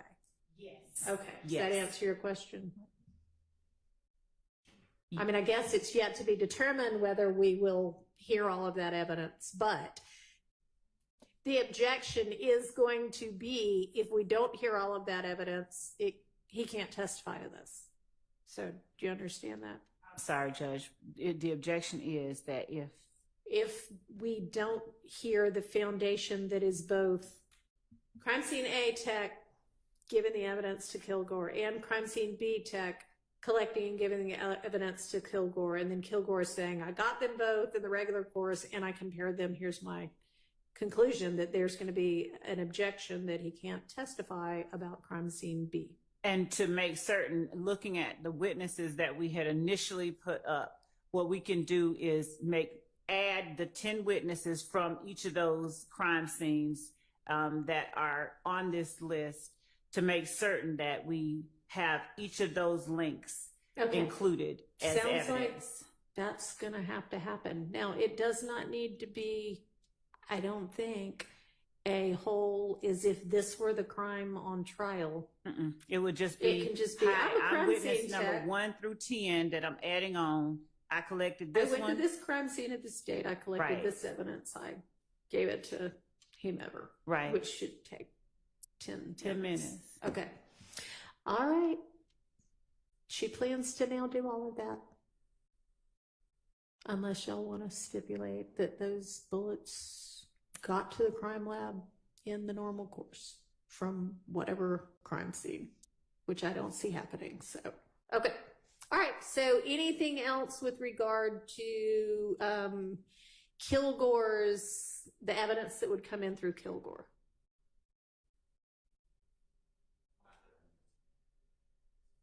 All right.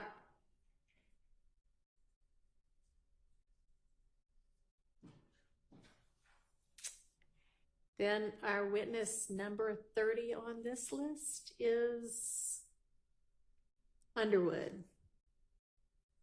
Is Underwood also a NIBIN expert? She's one of our and detectives and gang experts in this case. Okay. And she actually may have been the one, she was an ATF task force agent, and she also would have been instrumental in taking some of the evidence over to the task force versus APD's ballistics lab where Kilgore worked. Okay. To have it tested over there. Okay. Any issues with her evidence? Yes, because it's going to be repetitive. She is an APD officer, and she's going to be supposedly or potentially the same treadmill of information about YSL and IF-gang, and this is what the policy is of the City of Atlanta Police, why we qualify people in a gang, and we've heard it from Detective Belknap, Detective Gaither, Detective Dennis. They have 5 gang experts allegedly from the same exact, they work together. Is this a gang expert? That's what I said. She may be a gang expert, but is she going to testify as a gang expert? I don't anticipate getting into anything overlapping, and actually we were, before this last conversation, thinking of not calling her at all. But, okay, so she would be chain of custody only? Some chain of custody, and at this point I don't anticipate calling her as another expert. But as far as the gang experts are concerned, Your Honor, I just point out that what we've done is announce to the court and to each of the defendants that our gang experts would not be talking about overlapping pieces of information. Every expert was talking about a different point in time as to their knowledge.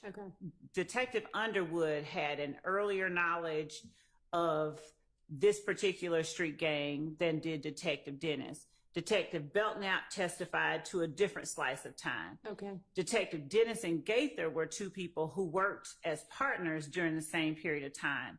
But when we are alleging that this is a street gang that has existed from 2012 up until 2022, you know, during the time of this indictment and even after, and we have every step of the way had cross-examination questions and the rebuttal assertion that this is not a gang, this is just a music label, and none of what you see really amounts to what the state is saying. To have gang experts who have an expertise in particular cuts of time that the gang existed is not cumulative. And the very fact that some of what they say overlaps doesn't in any way make what they're testifying about so cumulative. I understand. All right, so has this person already testified as a gang expert? She's not. She's just been qualified as one. Okay, so you do not anticipate having her testify in her gang expertise role just as custodian of whatever this evidence and getting it from one place to another then, is that right? At this point, like we said, at first we were, and then we were like. All right, and I would think that if for whatever reason you decide that's something you think you need to do, let's address that, because I don't think we need to hear, and I hear you saying we haven't heard the same thing, but we don't certainly moving forward need to hear the same thing. So, okay, that's clear. Thank you. Your Honor, as the state is announcing that she's just going to be, Investigator Underwood is just going to be a kind of custodian of or transferring evidence from one place to another, I assume that the operation planner's NIBIN chart and the operation planner's NIBIN lead's new chart will not be introduced through her? Well, none of it's the same or substantially similar to what will be introduced through Kilgore. I agree. I just noticed that in the folder. Yeah, I mean, they do. Again, I don't know why, but I can't open a lot of these on this computer. But is that the same thing, or is that something different?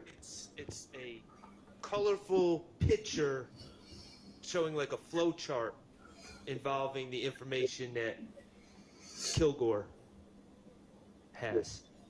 Generally the same? It's all the same information. It's just presented. It's more colorful? Yes. I mean, pick one or the other. Okay. All right. All right, y'all. That's all I'm gonna cover. It's a lot of nothing going on right now. When we got some more definitive stuff going on, I'm gonna come back and bring y'all some more. But till next time, man, leave a comment. Let me know what y'all think. Don't forget to like, comment, subscribe. I'm out.